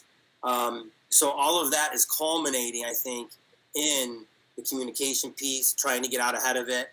But we are certainly in unique times, and those levels have increased because of that, without question. So, but I don't know. I mean, that's a question for School Tools about the robocalls. Oh, I got a quick question. So I don't have a student, so I don't get robocalls, but it sounds as though the personal touch is out of it as well. Okay, you make a robocall to the house, anybody can answer the robocall. Agreed? Sure. Yeah, So, we don't have a map to call every call. Personally call. Keep going here. Yeah. So you get a robocall. It's not personal. Anybody can answer the call. You don't know if the message got to the parent or the guardian or whoever's responsible to make sure the kid's on. So that is an issue. It's an issue. So there's X amount of kids that are missing attendance-wise. It's typically the same kids over and over. That's always been the way it's been. You might have some more now, but how many students is it? If we need to make an impact, and and attendance is that big of an issue, we need to make that personal call. Not the robocall, the personal call. Not at the end of the day, not 3 days after they've missed for 3 days, because, by then it's already too late. We got to come up with a plan to be calling them a personal call, communicating with the guardian that day, not a robocall. Well, I think that's what we're trying to do. I honestly, we don't have the manpower to do that, so I don't think it's realistic to do that every day. Like during that third period, for example, we have teachers teaching. We have calls coming in about other kids. I mean, there's a lot going on during the day, so that's why we're trying to, say to teachers, make sure that you're communicating home, make sure you're emailing, make sure you're calling, try to get a response.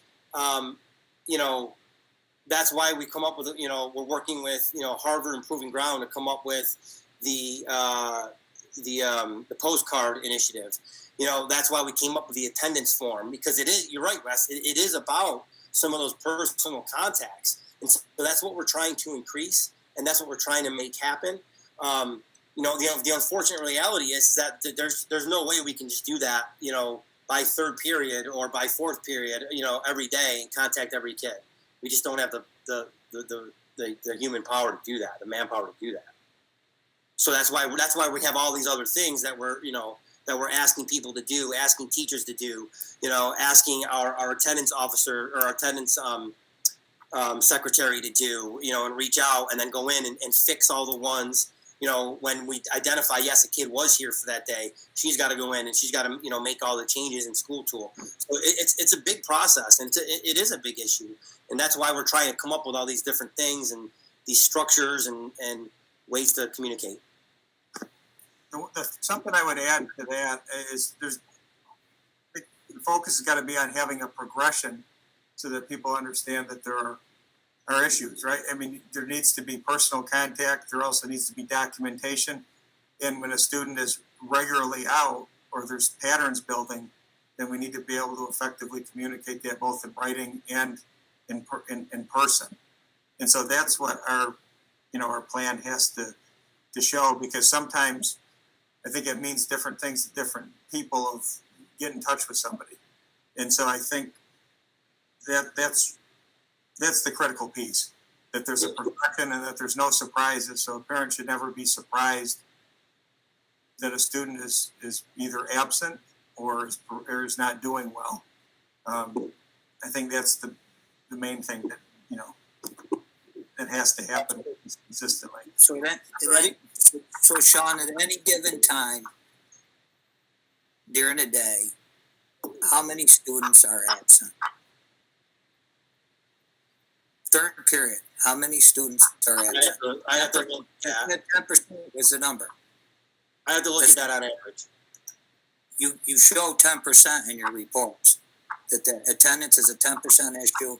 Mike, you show that it's 10%, 11%. So that's what you're saying. There's 11% absenteeism. So based off of 11% of the total number of your students, how many students is that? Wes, I can tell you that 11% is our goal. That's not how many are absent. Is to get to 11% chronic absenteeism. That's the goal that was set by the state. If you're typically I would say it's probably going to be over 10% on a daily basis. But to answer your question from a Robert Street perspective, we've taken the personal approach. We are making the calls in the morning, personal ones, besides the robocalls as well. It's a little different model than Mr. Altobello in the high school. Theirs is more volume.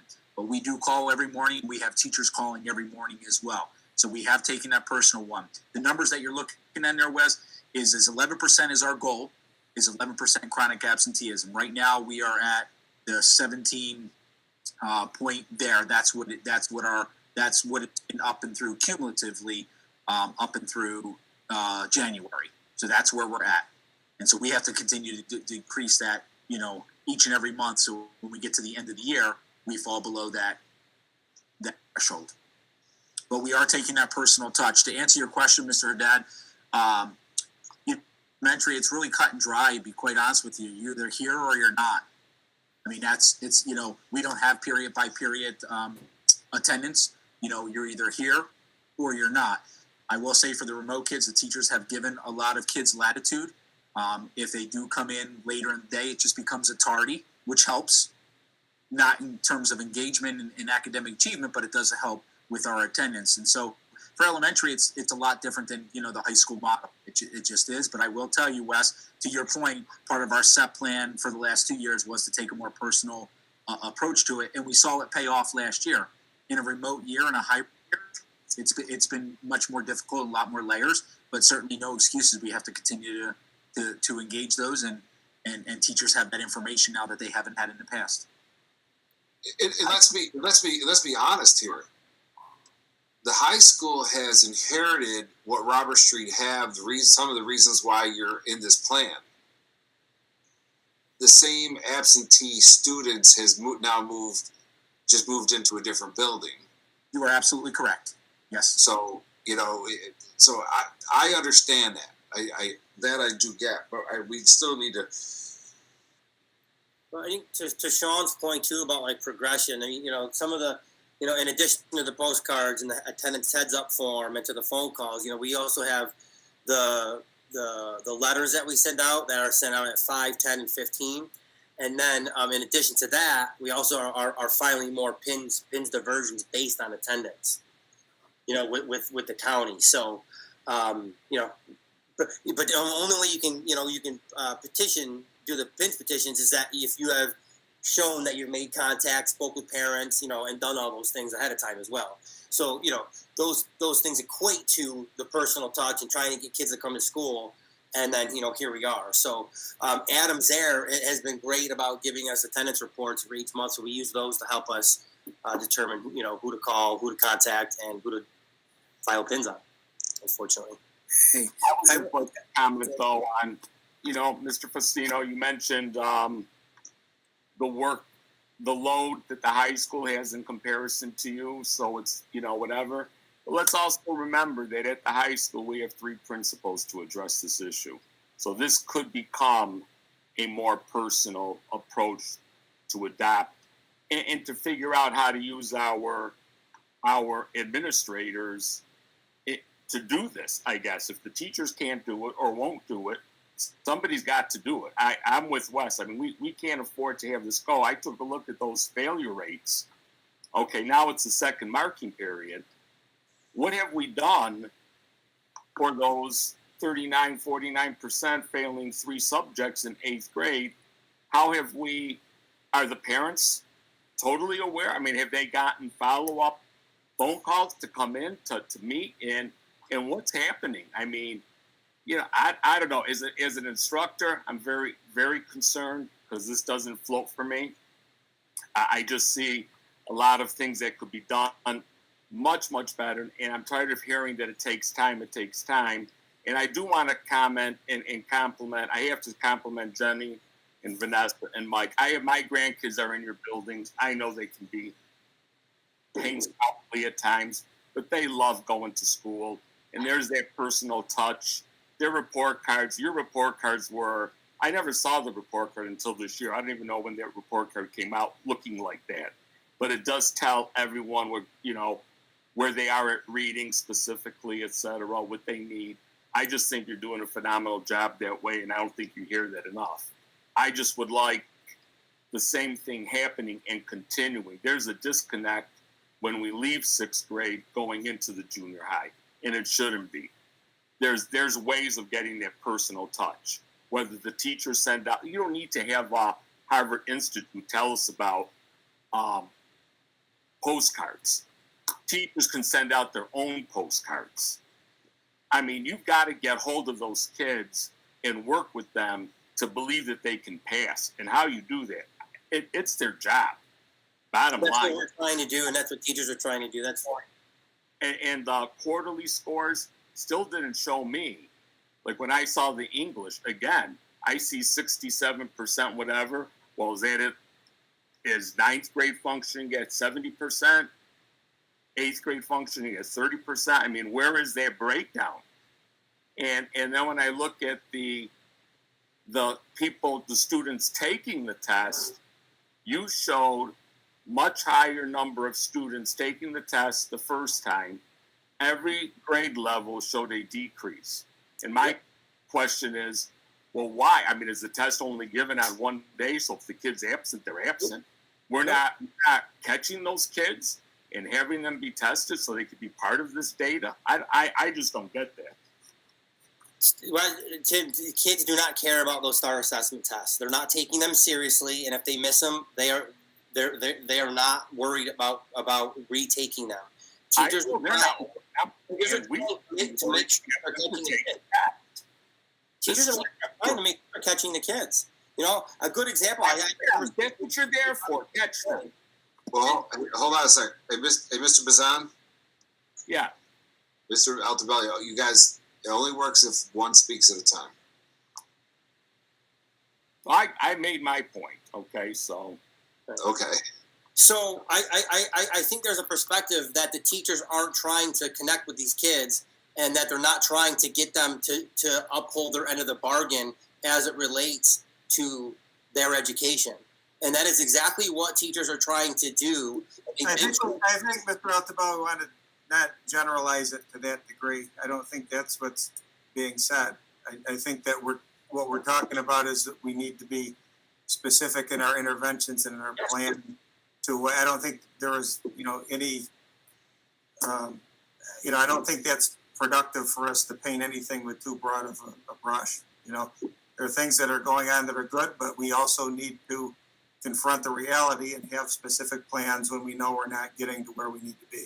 I think that's the important thing, and that's the important thing that we continue to need to report, for the purpose of these presentations. A lot of the work that has to happen is going to have to happen every day, and how are we approaching it? So, these sessions are meant to be That's what I'm trying you, and not necessarily a way of solving all of our issues, but it certainly does puts it under the microscope that we have issues. Now, what's the best way to solve it, and what's the specific plan? That we will continue to do, but we want to make sure it's not also causing us more problems, and it's not. This shouldn't be something that is dividing us.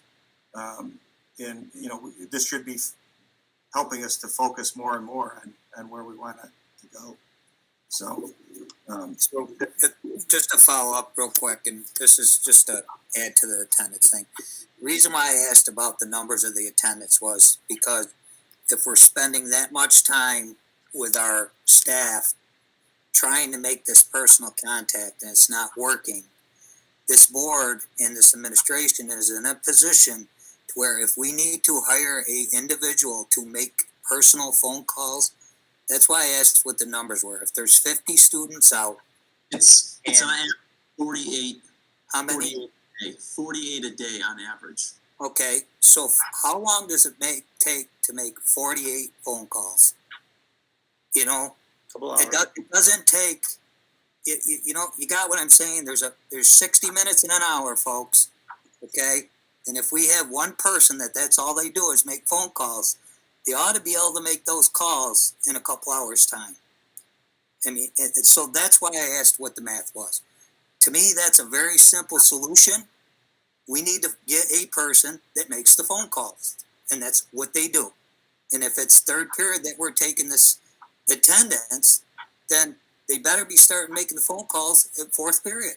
So by noon, all the calls have been made, and then the corrections can be done.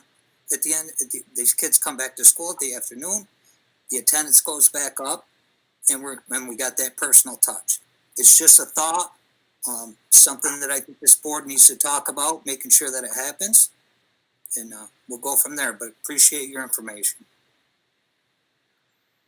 I just wanted to make one kind of comment, and Jay, I'm gonna keep you on the hook here a little bit, Jay, just because yours is fresh in my mind, just because they're at the end of the presentations. Don't take this personal, just a overarching comment to the principals. One of the things, when we as a board kind of came up, at least in my perception, was that the idea of getting these presentations together was to get two things. One, to give us a snapshot of kind of where we are as we progress through the year, because there was some disconnect there over the past administrations.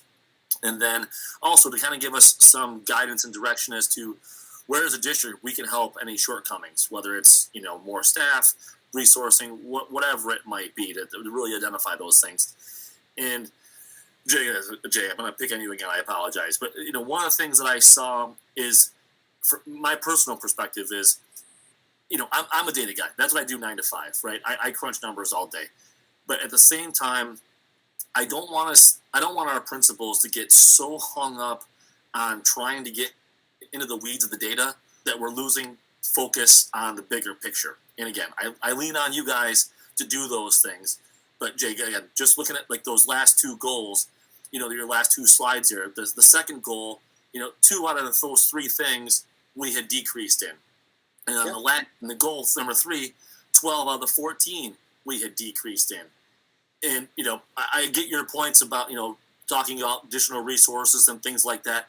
But one of the things I want to take away is is there any sort of this low hanging fruit? And maybe some of it's tied to attendance. You know, I get that engagement and attendance go hand in hand, and I get that. But I also don't want this to be an exercise into trying to, solve the world's problems with data either. Because, I want us to be able to look at this at a high level and say, hey, 75% of our things are going down from period 1 to period 2.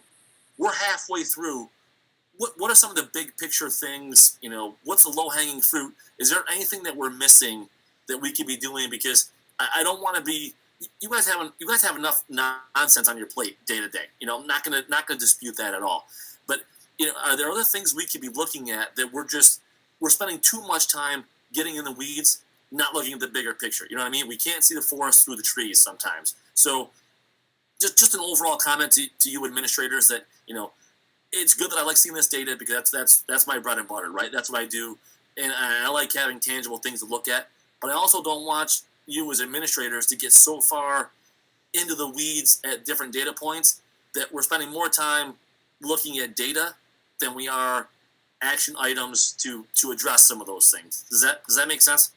It does, Lauren. I appreciate that. And you're right. We did see some regression in those last 2 slides, and and I knew that was going to come up, and I think the low hanging fruit there is to really focus on this, like what we're teaching and how we're teaching it, because we can change and we can modify our instructional practices and we can try new things.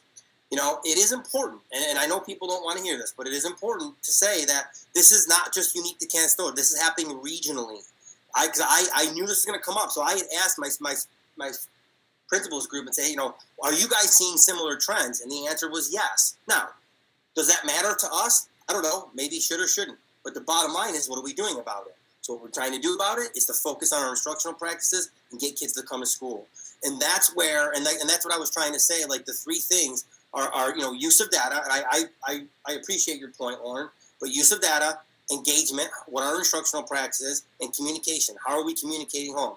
Those are the 3 things that I think that we're seeing a trend in this district that we're having a more intentional focus on, and that we're trying to incorporate into the classrooms.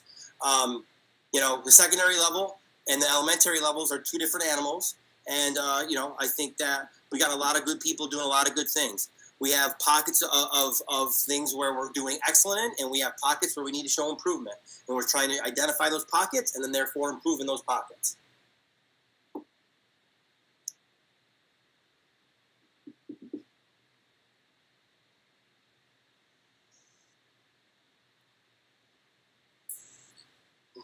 Let me say on this right here. Anybody who's watching the news right now knows that regionally, statewide, nationally, our students during this time here are struggling academically and socially. Not even a doubt question there. And it does matter how we're overall regionally doing, because I cannot imagine. And I will say, reading and seeing on TV, on the news, what some of the other districts in the country are putting their students through, I can't imagine. I think we had put a plan together that was, I'll call it state of the art. I do believe there was a whole lot of local districts around who stole our plan for reopening. I think we got there. But I'm going to go back to what Wes says. What do you need to make it successful? You may ask for 50 more teachers and something that we couldn't possibly, but maybe we can get you some.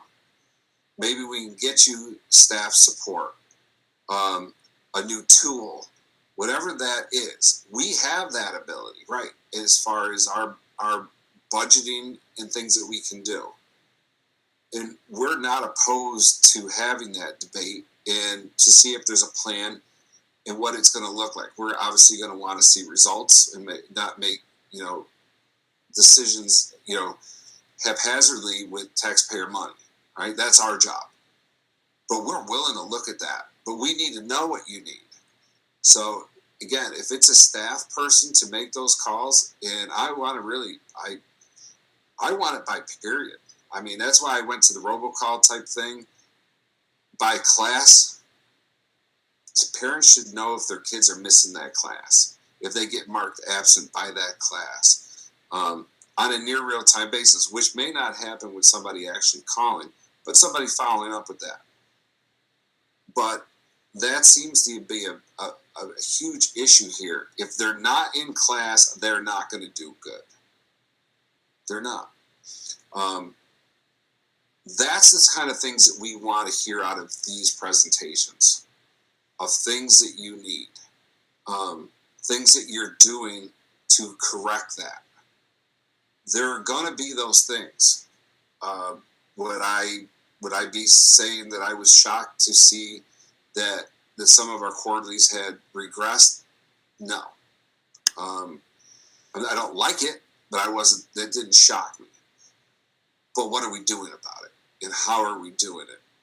And if they're not in class, they're going to struggle and they're going to be behind. And I honestly, I believe that is the biggest issue right here in this different virtual world of halftime.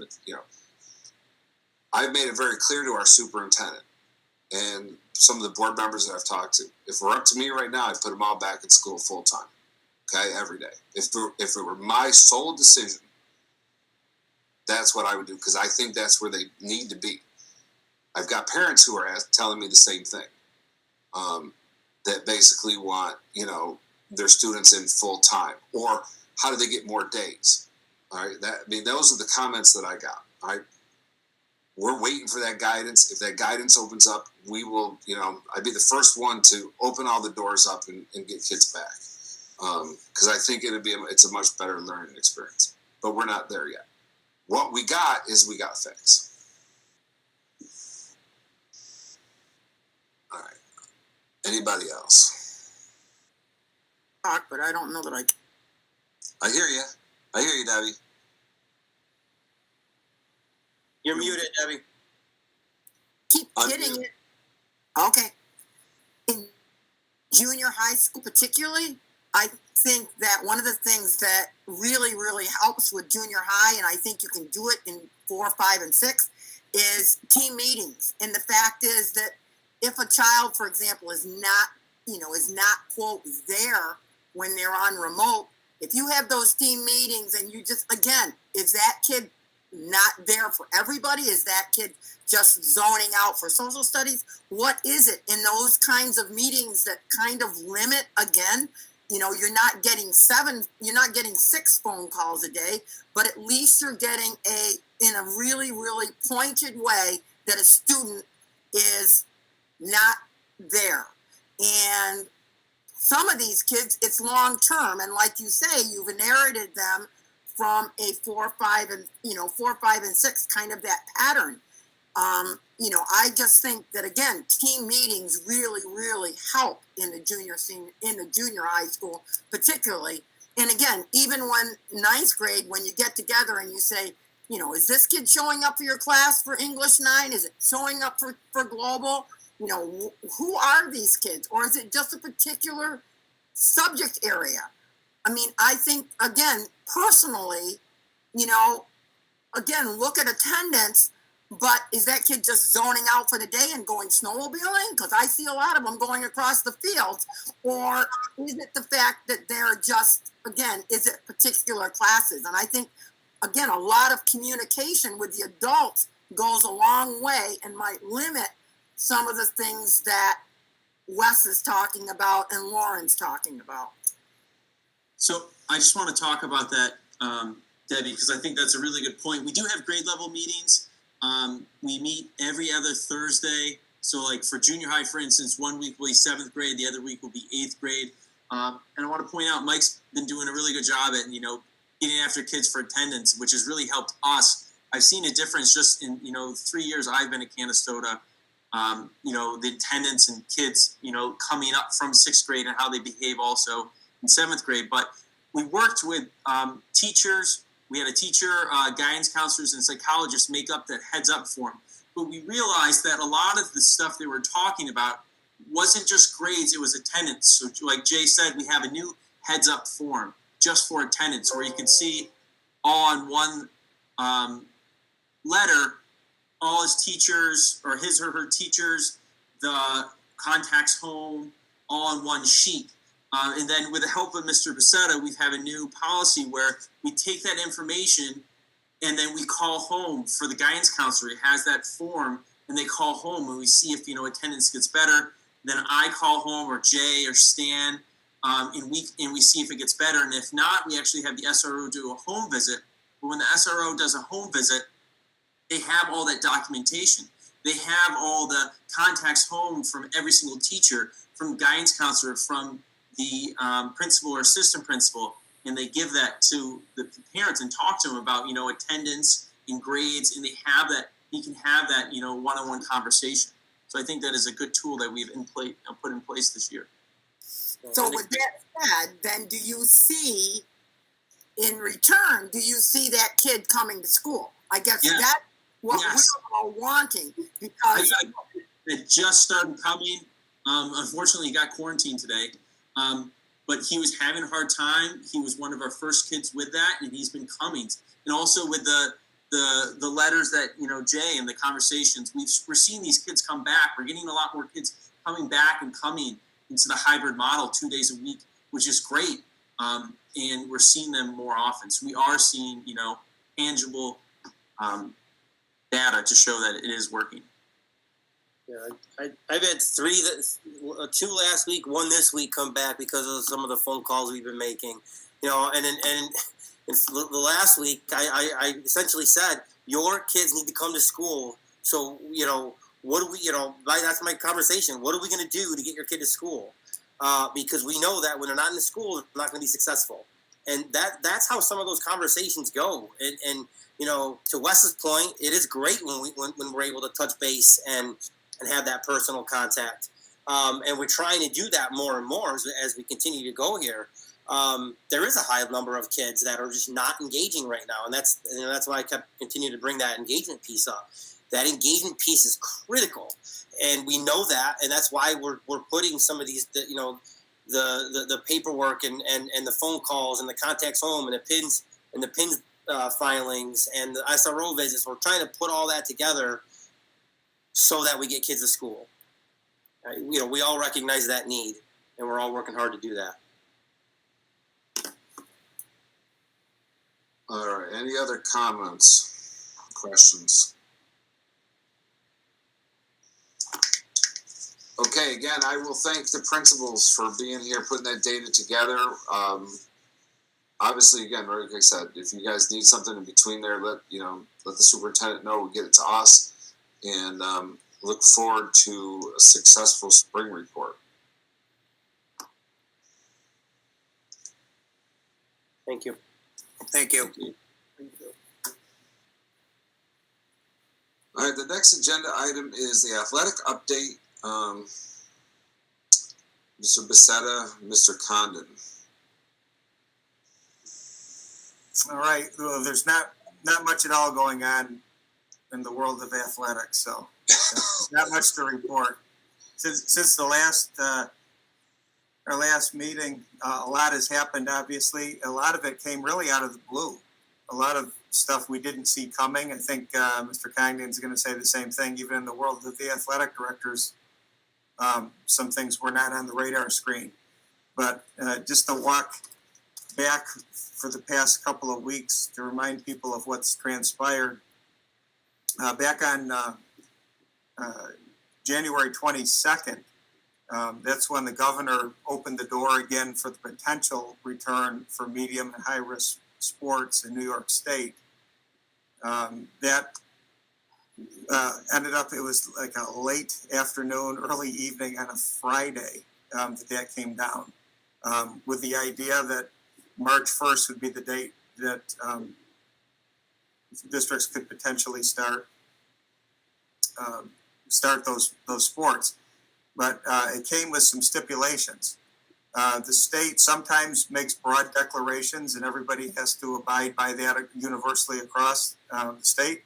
In this case, they left some of that discretion to the local counties and health departments.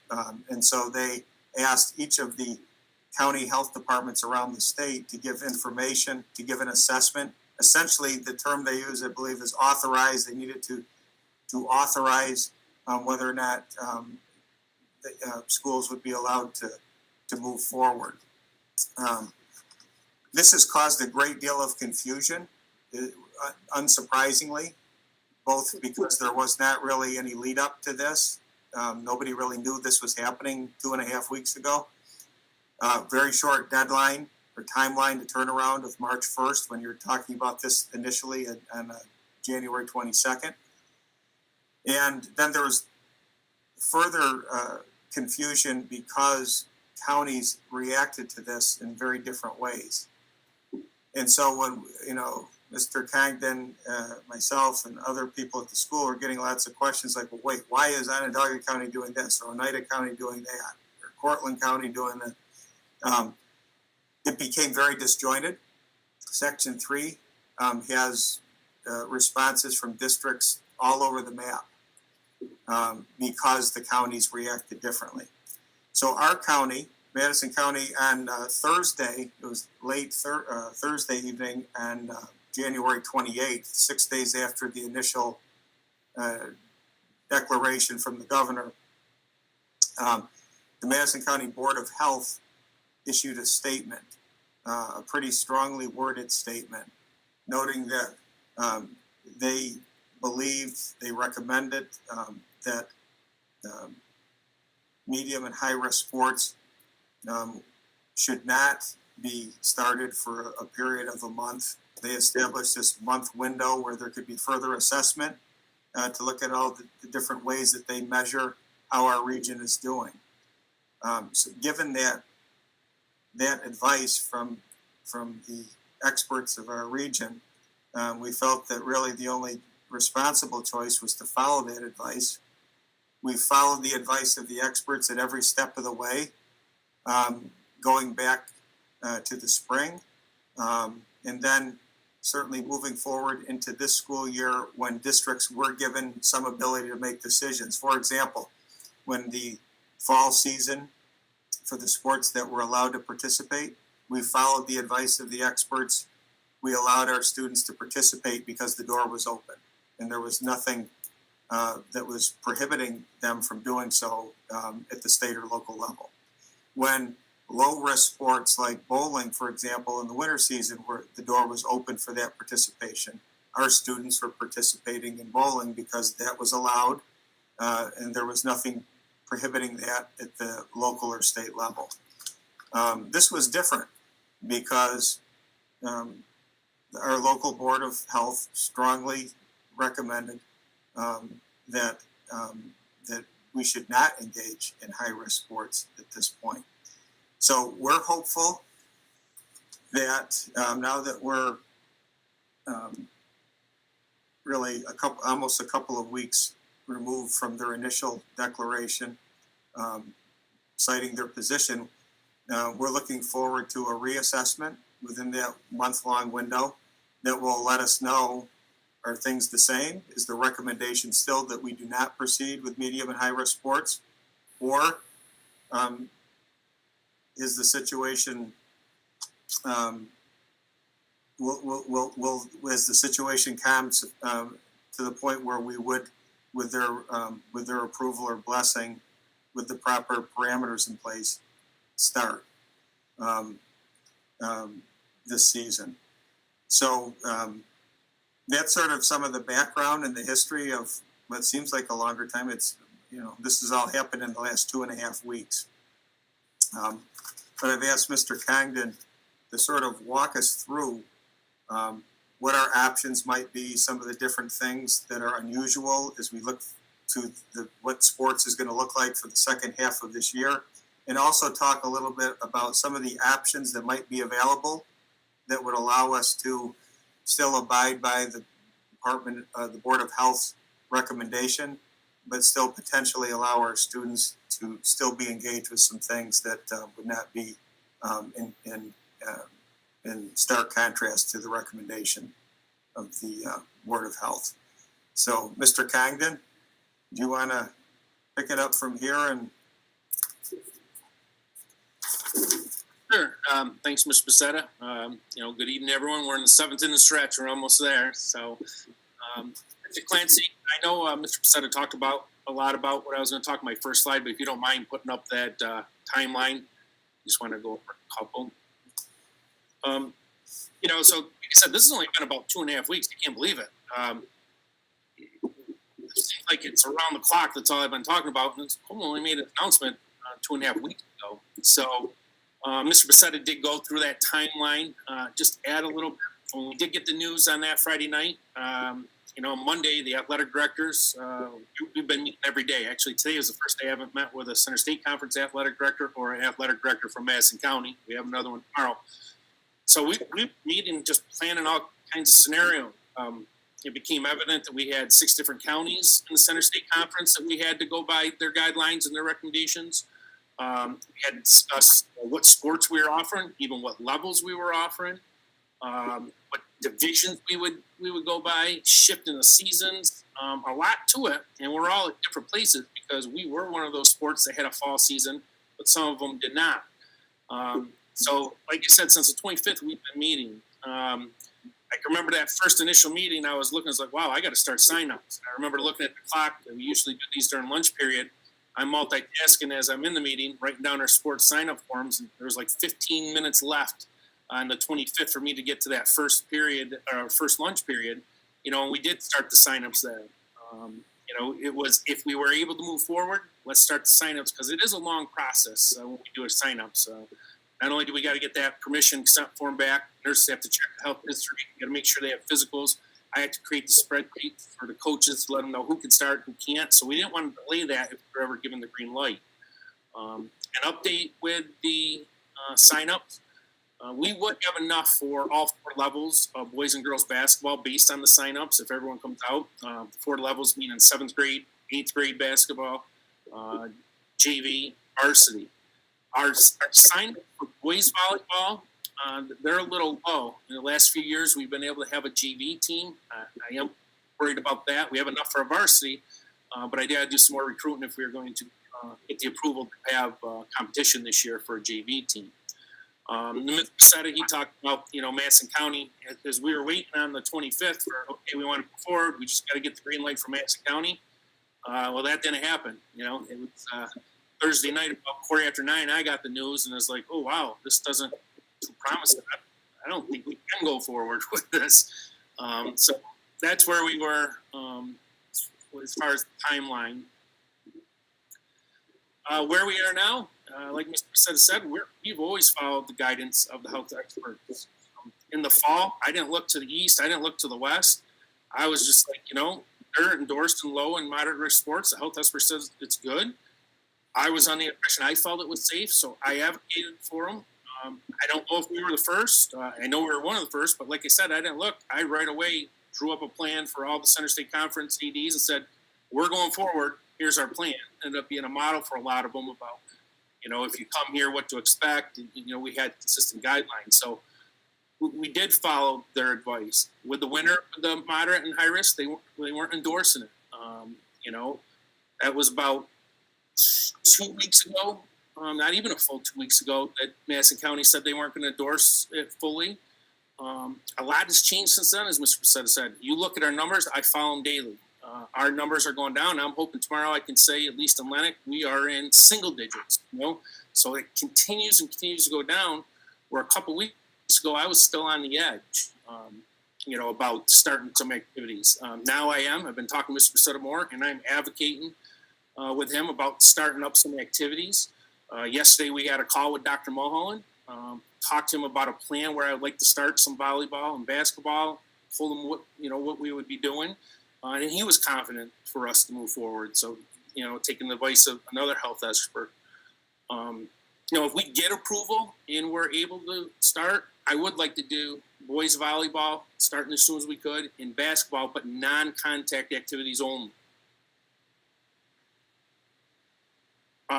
Some of the plans that I would have for that, we have to start slow. And the reason why I want to advocate now is basically, yes, the numbers are much better than what they were. But I start looking at the athletes we have in our winter. If they didn't play a fall sport this year, and they already didn't have a spring season last year because it was taken away, I started to worry that if they roll the ball out and say, okay, the end of February, beginning of March, you can go, I would have some athletes that sat around for an entire year trying to get in basketball shape or volleyball shape, and I didn't think that was healthy. So my plan would be to start some non-contact activities, individual skills, drills, light conditioning, getting used to getting your heart rate up and moving around with mask on. I mean, that's an adjustment they would have to make, and I would like to start that earlier rather than if we were given the full green light. If allowed to do these sessions, I would like them to be no longer than an hour. We would do the same thing that our coaches did in the fall. We would have daily screening forms that had to be filled out, temperature checks done. That would be done before they could participate. All of our participants and coaches, they would have to wear face coverings, not sharing equipment. The athletes would have to use their own balls in volleyball and basketball. Not necessarily bring their own. It would be school equipment, but that's their one ball for the whole night. They don't share it. They're not passing it to someone else. They're not volleying it to someone else. To help with safety factors, work in pods. So we would have a session of an entire gym with just, the varsity, say basketball players or boys and girls separate. Volleyball, they would be an entire session on their own. The same with JVs. And looking to hopefully start modified after the February break as well. During these sessions, we would make sure the players, coaches, they're 6 feet apart. They're not coming in contact. And all these are under the guidelines that we're allowed to do already by New York State. We would stagger our session. So one would start, say, at 3 o'clock, and then 3:15 and 3:45. This would allow us to clean the gymnasium in between the floor before a new group came in. And we would have 30 minutes in between each session. So athletes aren't crossing paths as one's coming in, one's coming out. Usually during a regular season, it's one right after another. We get done at 4:30, the next practice starts at 4:30. Go ahead, Chris. Talking with the athletic directors, there's been a lot of discussion about the winter seasons. And again, this has to do with who offered fall sports already. So for the winter season, we would start, or any of us would start, as soon as Madison County gave a green light. Our school medical director, Dr. Mulholland, said it would be good, and obviously the Board of Education. So, the winter start date would be determined. The end date would be March 14th. That's the longest we could go. Originally, when they came out with this plan, we actually were supposed to be done with winter sports February 28th, and that just didn't make sense to start. So we did get it pushed to March 14th. I would look at to start up boys and girls basketball and boys volleyball at this point. Our fall 2 season, now girls volleyball is usually for the Center State Conference. The majority of them, we do have Hamilton plays in the fall, but is usually a winter sport. I would move them to fall 2. And then the state already approved football and cheerleading to start during the fall 2 season. That could not only start at the earliest March 1st and the latest April 30th. Another winter season that we're used to is wrestling. Looking to move wrestling to the spring season. That would be April 19th, the earliest we could start, in June 25th. And again, the reason why I'm looking at these dates is a lot of discussion with athletics directors, making sure we have people to participate in, looking at our common athletes, who plays this sport, to make sure they're not having to make as many choices as they would. I don't want them to choose between, say, a wrestling and or choose between, football or a volleyball. We have some athletes play volleyball. We have some athletes play football. So looking at our athletes, it would be best. You can go to the next slide, Chris. And other reasons for adjustments to the season, to have a safer indoor environment where we don't have as many athletes in the gym.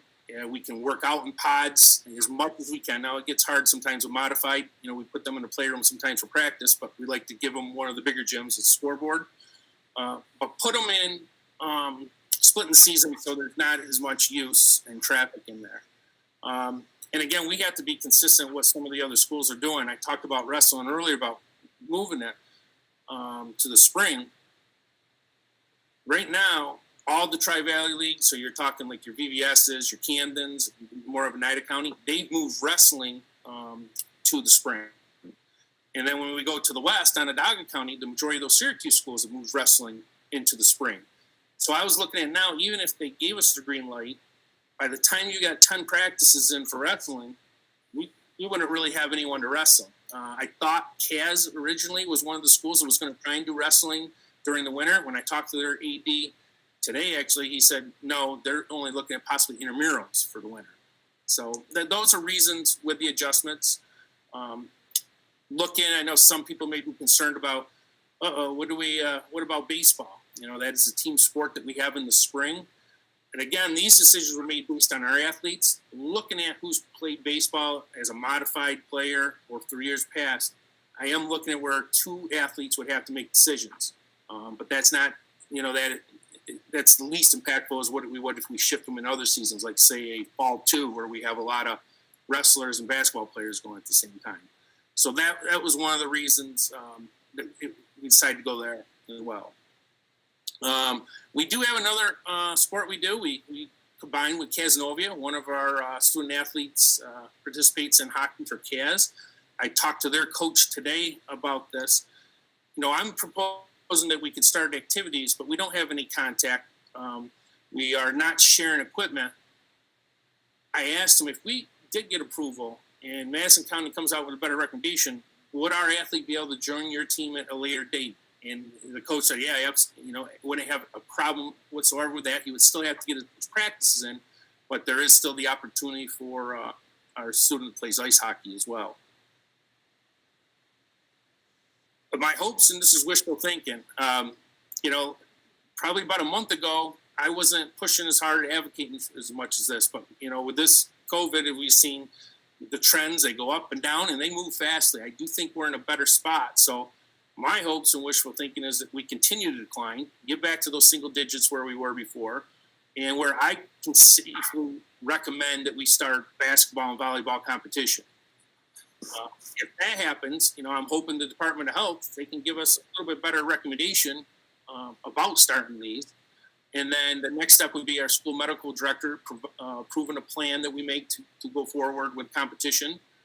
And then, starting our practices. The earliest, or as early as we can get these at least 6 practices in, the quicker we could possibly have a winter season with competition. Hopefully, and again, I'm being hopeful, but I'm hoping for 2 weeks of maybe games where we could play other schools.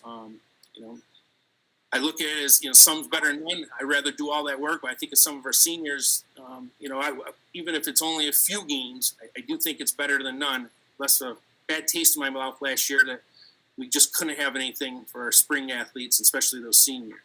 So, Mr. Bastetta, as you can tell, we talk about some of the same things. We've been communicating an awful lot. I'm not sure if there's anything you'd like to add or something that you may have thought I forgot, but we've been talking about this a lot, especially the last few days. And then questions, obviously, for the board after Mr. Bastetta. Yeah, I think you covered all the big points. And I guess just to reiterate, we're trying to find that balance, I guess, where we can still do some things, do the things that we are able to do, that our medical director is comfortable with us doing, but still abiding by the Board of Health's guidelines, because the Board of Health in Madison County in particular specifically noted the importance of the medical director's approval for any of these things. So as Mr. Congdon said, if I guess this could look a couple of different ways. If there is no new guidance from the Board of Health in that month-long window that they established, if they still say, you know what, we're not recommending it, then I think, my recommendation, I think Mr. Congdon's recommendation would be that we still abide by that guidance.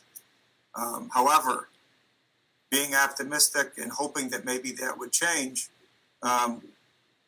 the plan I think that he's laid out tonight allows us to start getting our feet wet, getting our kids back in the gyms, getting them doing some things that are not in violation of the Board of Health guidance, but are putting us on a path that would make an easier transition into a whatever this, an abbreviated season it might be.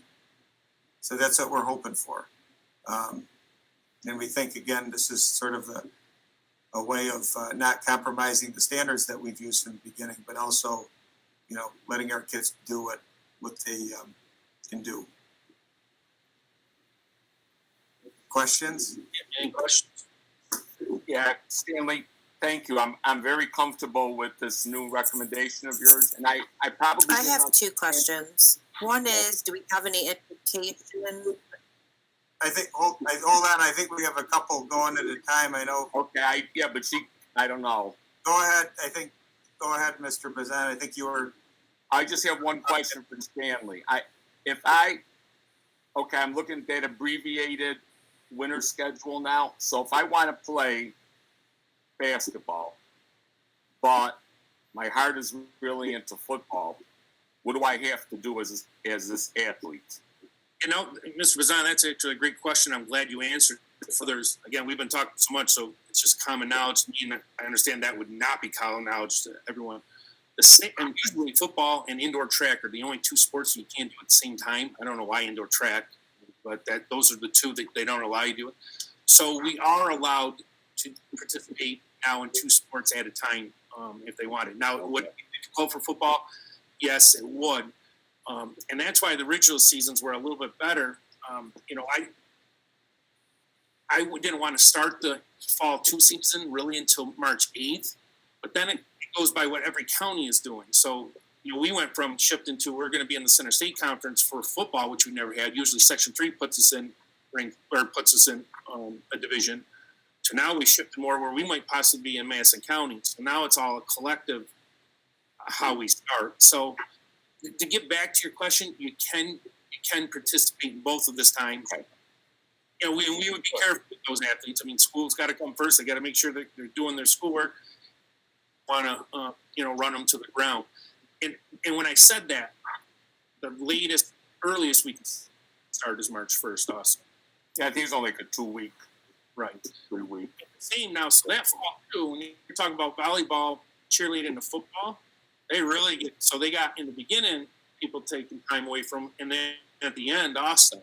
So what we're hoping as ADs, if the region, you can't have regions extend more. They've already said no to the state tournament. If there's no sectional tournament, we could possibly start that spring season even a little later, so they're not going in. Now, Mr. President, it brings up a question with coaches. You wouldn't believe how many coaches we have that coach fall and winter. So, think of all our coaches that coach multiple seasons. So it's tough on them as well. But it's in the planning, it's worth it for our kids if we create opportunities for them. So. Right. Very good. Thank you. Thank you, Kathleen. Oh, is she frozen? Oh, no. I might be. No. That was one of my two questions, so we're on the same page. Perfect question. My other question is just if we have any indication from the health department, or if we heard that we think they're going to come out with any additional guidance, or is that just silent on that end at this point? I know Mr. Buchanan, and he'll probably talk more, but he's been advocating big time for it because we were all under the impression that we would get something. And, I don't want to steal all your thunder, Mr. Becerra, but he's talked to, Mr. Feist. He's let him know, hey, schools are waiting for this. Yeah, there was, we thought it was clear. The point that I think we tried to make was this month-long window that was established in the initial statement really, I think, teed things up for a follow-up comment. I think that's what all schools, that's the way I interpret it in other schools, and so we advocated for that strongly. And I do believe, based on, what I've been, more recently hearing, I think that there is going to be some type of additional comment on that within that month window. Now, when, I'm not sure. We also have weekly, at least once a week, we'll have meetings with the health department. And so, maybe in the next few days, we'd get some indication of when there might be some new assessment. We'll certainly share that information with the school community if we have an idea of when this word might be coming down. Just not sure. Dr. Mulholland didn't have, in other words, he didn't have an issue with it as long as it's in basically in line with what the health department wants. In other words, he thought our kids were in good, your plan was a good plan, Stan, as far as the health department, Dr. Mulholland? Actually, yeah, and he didn't even put much thought into it. I mean, he was like, oh no, I'm confident, things are decreasing. He talked about how his kids, all kinds of activities that they're in, but he also represents an up-school district, in Madison County, where he's medical director. He gave them a green light as well. So, no, not at all. He wasn't hesitant. No, I think definitely. Whatever we do without contact as well, or sharing of equipment. So I think we're even being very cautious. I think whatever we do, it's both. It's both. What is the Board of Health going to say? And then is our medical director comfortable with it? And they've tied that together with their plan. And so, yeah, we feel pretty good that there is going to be the new comment, on the updated status for sports. And we think that Dr. Mulholland is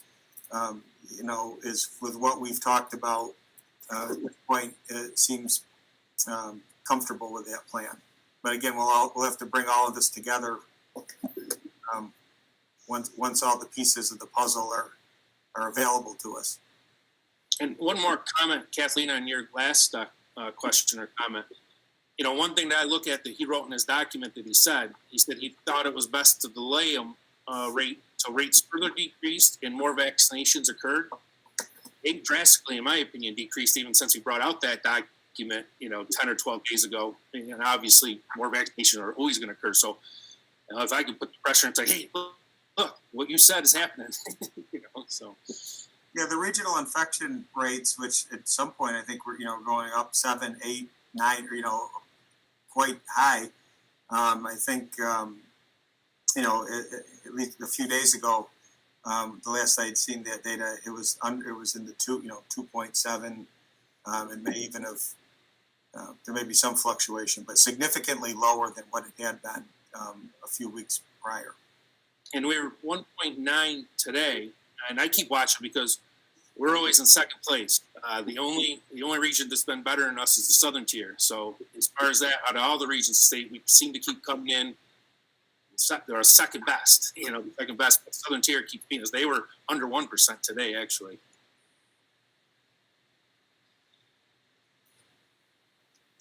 Other thoughts, or I guess any thoughts on your comfort level with this type of plan?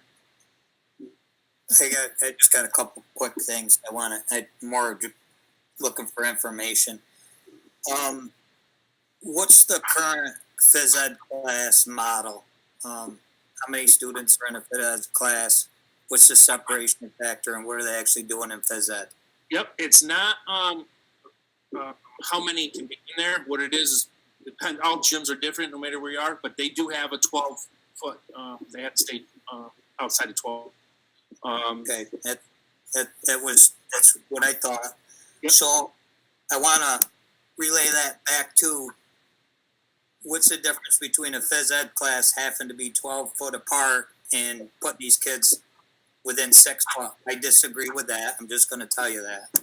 If we could get someone to answer that, because we've advocated that same thing, The only thing it's different governing boards, but we said the same thing. And even me as a former phys ed teacher is like, come on, let them play and get closer than 6 feet, or closer than 12 feet. So I can't say I agree with you that. We don't get a good answer. Whenever we ask that, we do not get a good answer at all. Okay.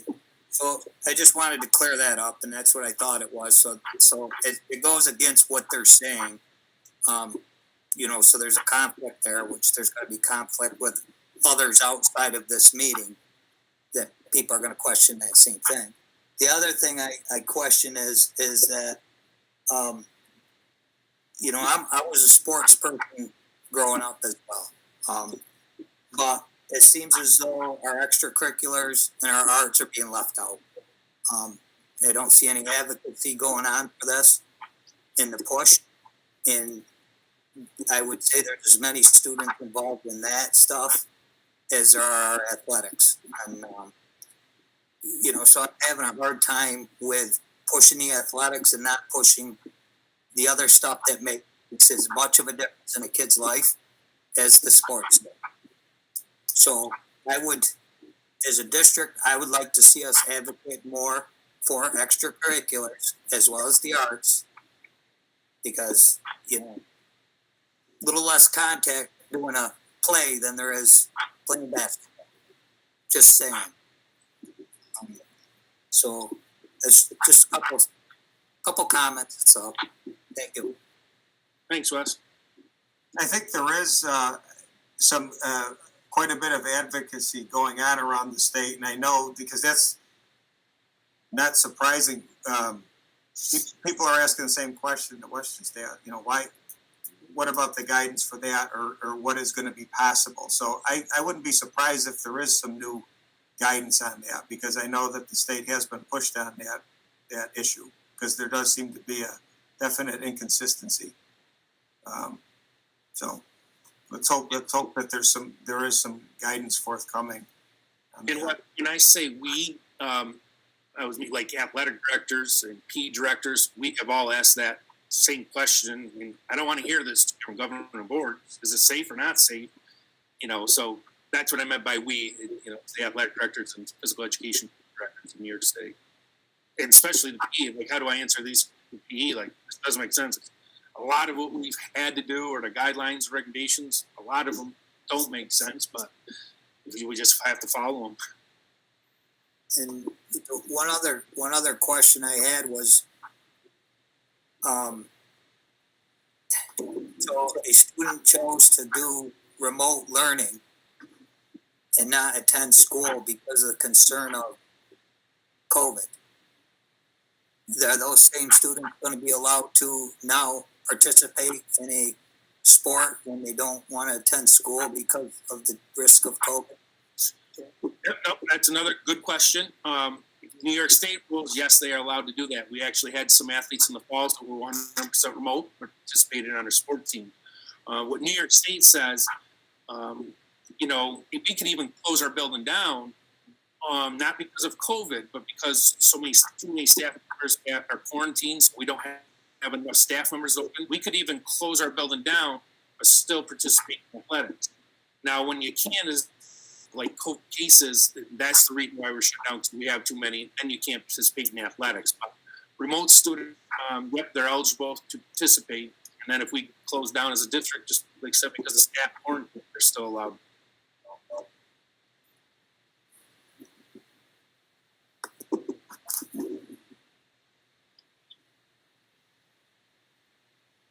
Any other comments or questions? I just would like to I think Stanley's presented, a great, program, and basically, very positive for athletics. And I asked the question earlier just of Bill about, for example, and Wes brought up the idea of the arts and music and concerts and plays, etc. And I thought that that's one of the discussions that we had at one of our earlier meetings about extracurriculars and whether or not advisors were going to find a way of doing these things. And I, for one, know, for example, that other schools, for example, have had concerts. Yes, they're in an auditorium, and yes, it's been live streamed with YouTube and whatever. But again, I don't think that you can, basically say, well, you know what, we're focusing on athletics and not on, and maybe somebody isn't focusing on the arts, but that's not coming from us. In other words, that's not coming from the board. That's one of the questions that I asked. I asked Bill this afternoon, have we had a concert? Because I know other schools have had concerts. So those things are out there. Those things are possible. Why haven't we done it? And I thought, in fact, that that's one of the things we talked about when we talked, for example, about doing drama club, that they were going to find a way of doing it. And So, the possibilities are out there, the opportunities there, but somebody's got to take hold and do it. Tina Davis is currently working on that.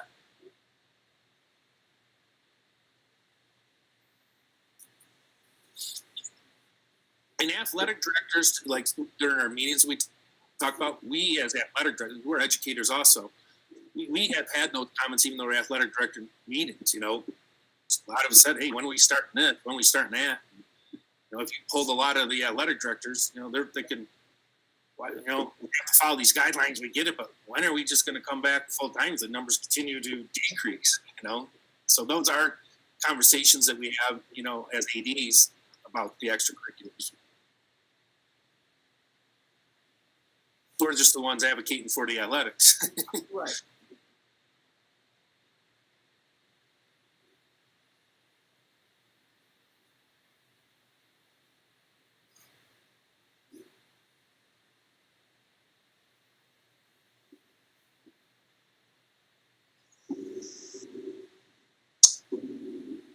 Any more questions on this?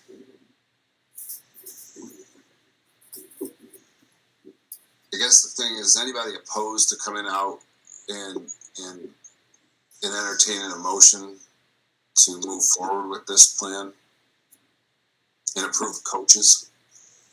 Nope. Good idea.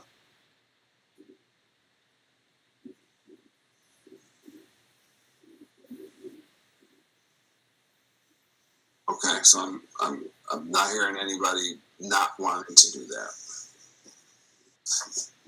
All right, I know that there's a prepared, I can do it under board comments when we get there to approve some of those. I'm gonna need some guidance to making sure there's some last minute ones, whether or not we want to do only the winter season ones that I had sent you earlier, but there's now another list that superintendent sent out with also the, what do you call it, fall two?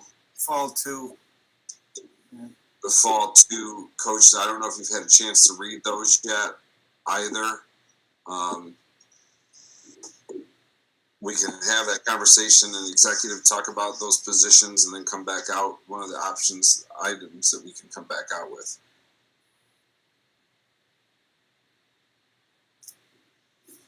Okay, so my suggestion is we'll take this and we'll handle this in executive, talk about the coaching positions, make sure that everybody's comfortable with the recommendations of the athletic director. We'll come back out and we'll basically do a resolution to approve the sports going forward. Okay? So we'll just take some housekeeping stuff there, Stan, and we'll come back out. Thank you, guys. Appreciate taking the time. Thank you. Thank you for that. Thank you. Yep, thank you. Okay. Moving on. There is no more old business. New business resolved upon the recommendation of the superintendent of the schools. The board does hereby approve the bus proposition resolution. Well, hold on. Okay, so moved. Can I have a second? Second. Mr. Panuccio, I'm looking at a resolution here. Is this a roll call? Is this a read the whole thing or read at least the proposition? Not at this point, I don't think. I think that's just what you said. All right. All right. So let me give a summary of this for the people in the virtual world here. Basically, we're proposing that will be on the agenda or on the budget ballot that we are looking to purchase additional transport vehicles and buses not to exceed $275,000. And that will be on the in addition to the budget vote or any other propositions that are on there at the time. Any further discussion? All those in favor? Aye. Opposed? Opposed, carried. Please be known that all members were in attendance and voted in support of. 2, resolved upon the recommendation of the superintendent of schools, the board does hereby approve the updated contract with the Central Association of the Blind and Visually Impaired dated January 13th, 2021 through June 25th, 2021. May I have a motion? So moved. Lauren and Debbie, any other discussion? All those in favor? Aye. Aye. Opposed? Carried. All right. Committee reports.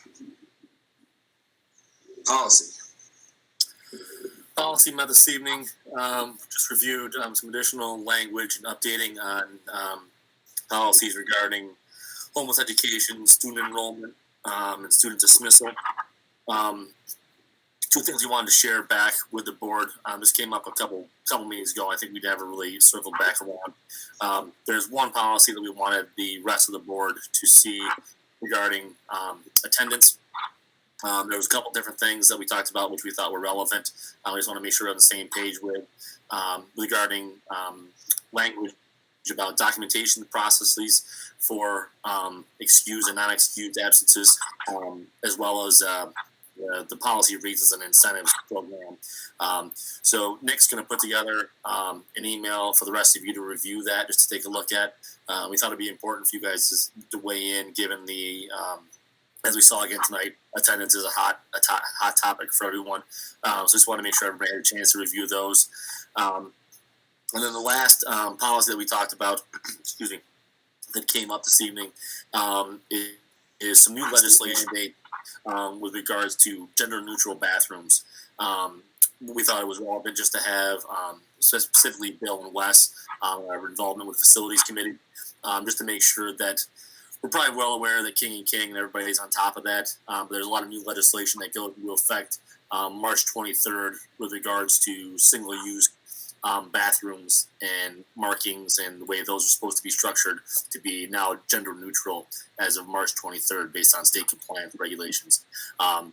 So again, nothing to act on, but just this is the facility committee keeps that in the back of their mind to make sure that's one more thing we just want to make sure we're keeping tabs of, given all the capital improvements that we have going on. And I know bathrooms is one of the key areas, just to make sure that with this new legislation, we're on top of that. And that was it for policy time. Thank you. Any questions for Lauren? Safety. Haven't met. Okay. Academic committee.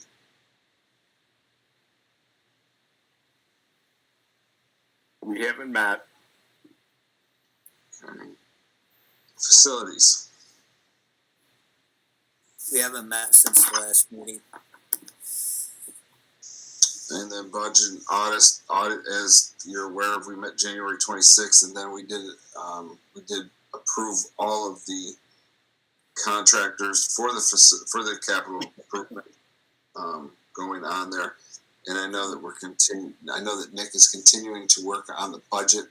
The TRS guidance number did come in last week at 9.6%. Correct? No, 9.8. 9.8.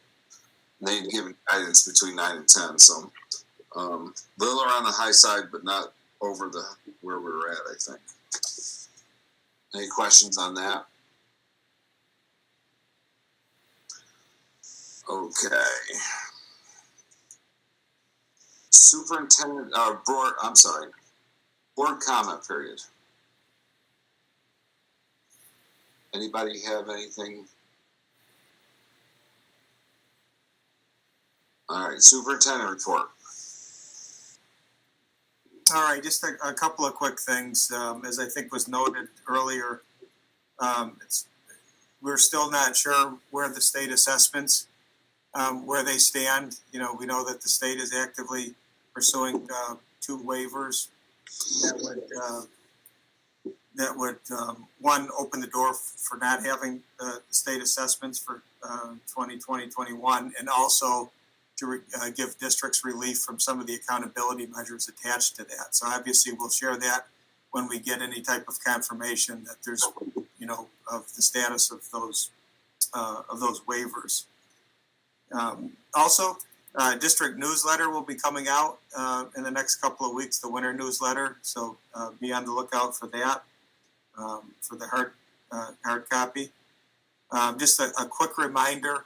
Again, I know we've talked about this a number of times, but when we're dealing with the various COVID-related situations, we understand that the timing of when announcements are made sometimes make things difficult for families, but we're just wanting to make sure people understand that if in the event that there is a classroom, for example, of which we had recently, a classroom is going to be remote, we will contact you personally with that information, or if there's individuals or students who may be quarantined or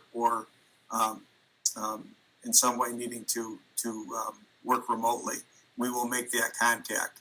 We'll continue to send out school messengers if there is a building or district-wide shift to a remote instruction. So again, we know that this causes a lot of turmoil at times, and we completely understand it because at any given time we get calls, and it happens when it happens. Sometimes we get information and it's it's 7 o'clock on Sunday night, or it's a Tuesday morning. We don't know when it's going to come. I can assure you, though, we do our best to try to make decisions, and often we're able to get to people sooner than even the health department because we have the information sooner. So we'll always act in a way that hopefully is keeping our kids and families and staff members as safe as possible, given the information we have. Finally, I'd like to just give some positive news in that we have been meeting with superintendent's cabinet made up of a number of our class officers in the district, in our student leadership group, and there's just a lot of really good ideas that the kids have. And one of the goals of this initiative is to really listen to the students, because a lot of times the students have great ideas about how they can make the school better. What types of experiences can we provide them so that they can do the things that they see a value to in building their own level of experience and readiness for whatever comes after their experience here. And so I think there's a lot of nice, worthwhile, really exciting things that are going to come out of that. And at some point down the road, when some of these things are a little more established and the kids have had more of a chance to work on things, I think it would be nice for them to be able to present to you some of the things they're working on. Again, some of the best things that I've ever seen done in schools, the ideas have come from the students, and we just need to support them and to be able to build on their initiative and their skills. So that's what I have for today. All right, any questions for the superintendent?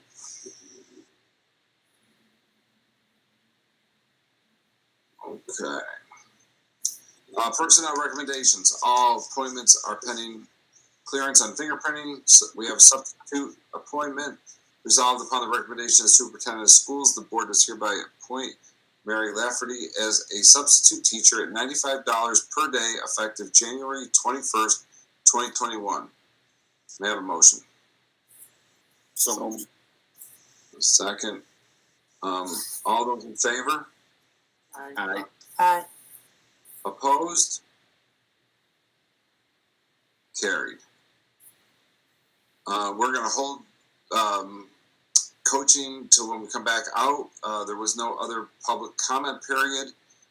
Future dates are March 9th is our next regular Board of Education meeting at 6:30. like I said, we will be coming out of executive session to handle at least the coaching piece of that. So can I have a motion to go into executive session to talk about some contractual issues? So move. Second. Any discussion? All those in favor? Is there a contact, Bill, or is it your contact? No, there's an email contact for the first place we're going to from Nick. Nick sent that out this afternoon. Okay. Okay? Yeah. All right. All those in favor? Aye. Opposed? Aye. Carried. All right, we're in executive session. Thank you. Okay, Stan.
Go ahead.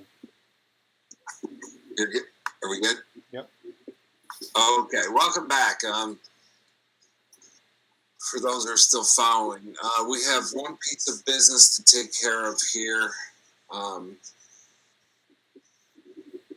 Resolved upon the recommendation of the superintendent of schools, the board does hereby appoint the following paid and unpaid coaches as per the attachments in your 2021 winter season and your 2021 fall 2 season, effective upon final authorization by the school district. May I have a motion? So moved. Second. Quick discussion is that we are going to go to the program that the athletic director and the superintendent pointed out here this evening in the presentation, where they'll be able to do some training and then basically watch for the guidance from there, but basically authorizes coaches to go forward with that. All right, although any other further discussion? All those in favor? Aye. Aye. Opposed? Carried. May I get a motion to adjourn? So moved. We don't have to Second. approve the coaches? I asked for, I thought we were good. Okay. Is everybody good, right? All those in, right? We're all in favor? Yeah. Yeah. Nobody's opposed? Yep, that was in the resolution. That was. Yeah, what's in the I didn't hear that part. Okay, I tell you, I'm tired. Okay. Yep, I'm you're sorry. good. I'm sorry. All right, I'm looking for a motion to come out of our regular session. So moved. Second. Second, please. Any further discussion? All those in favor? Aye. Aye. Opposed?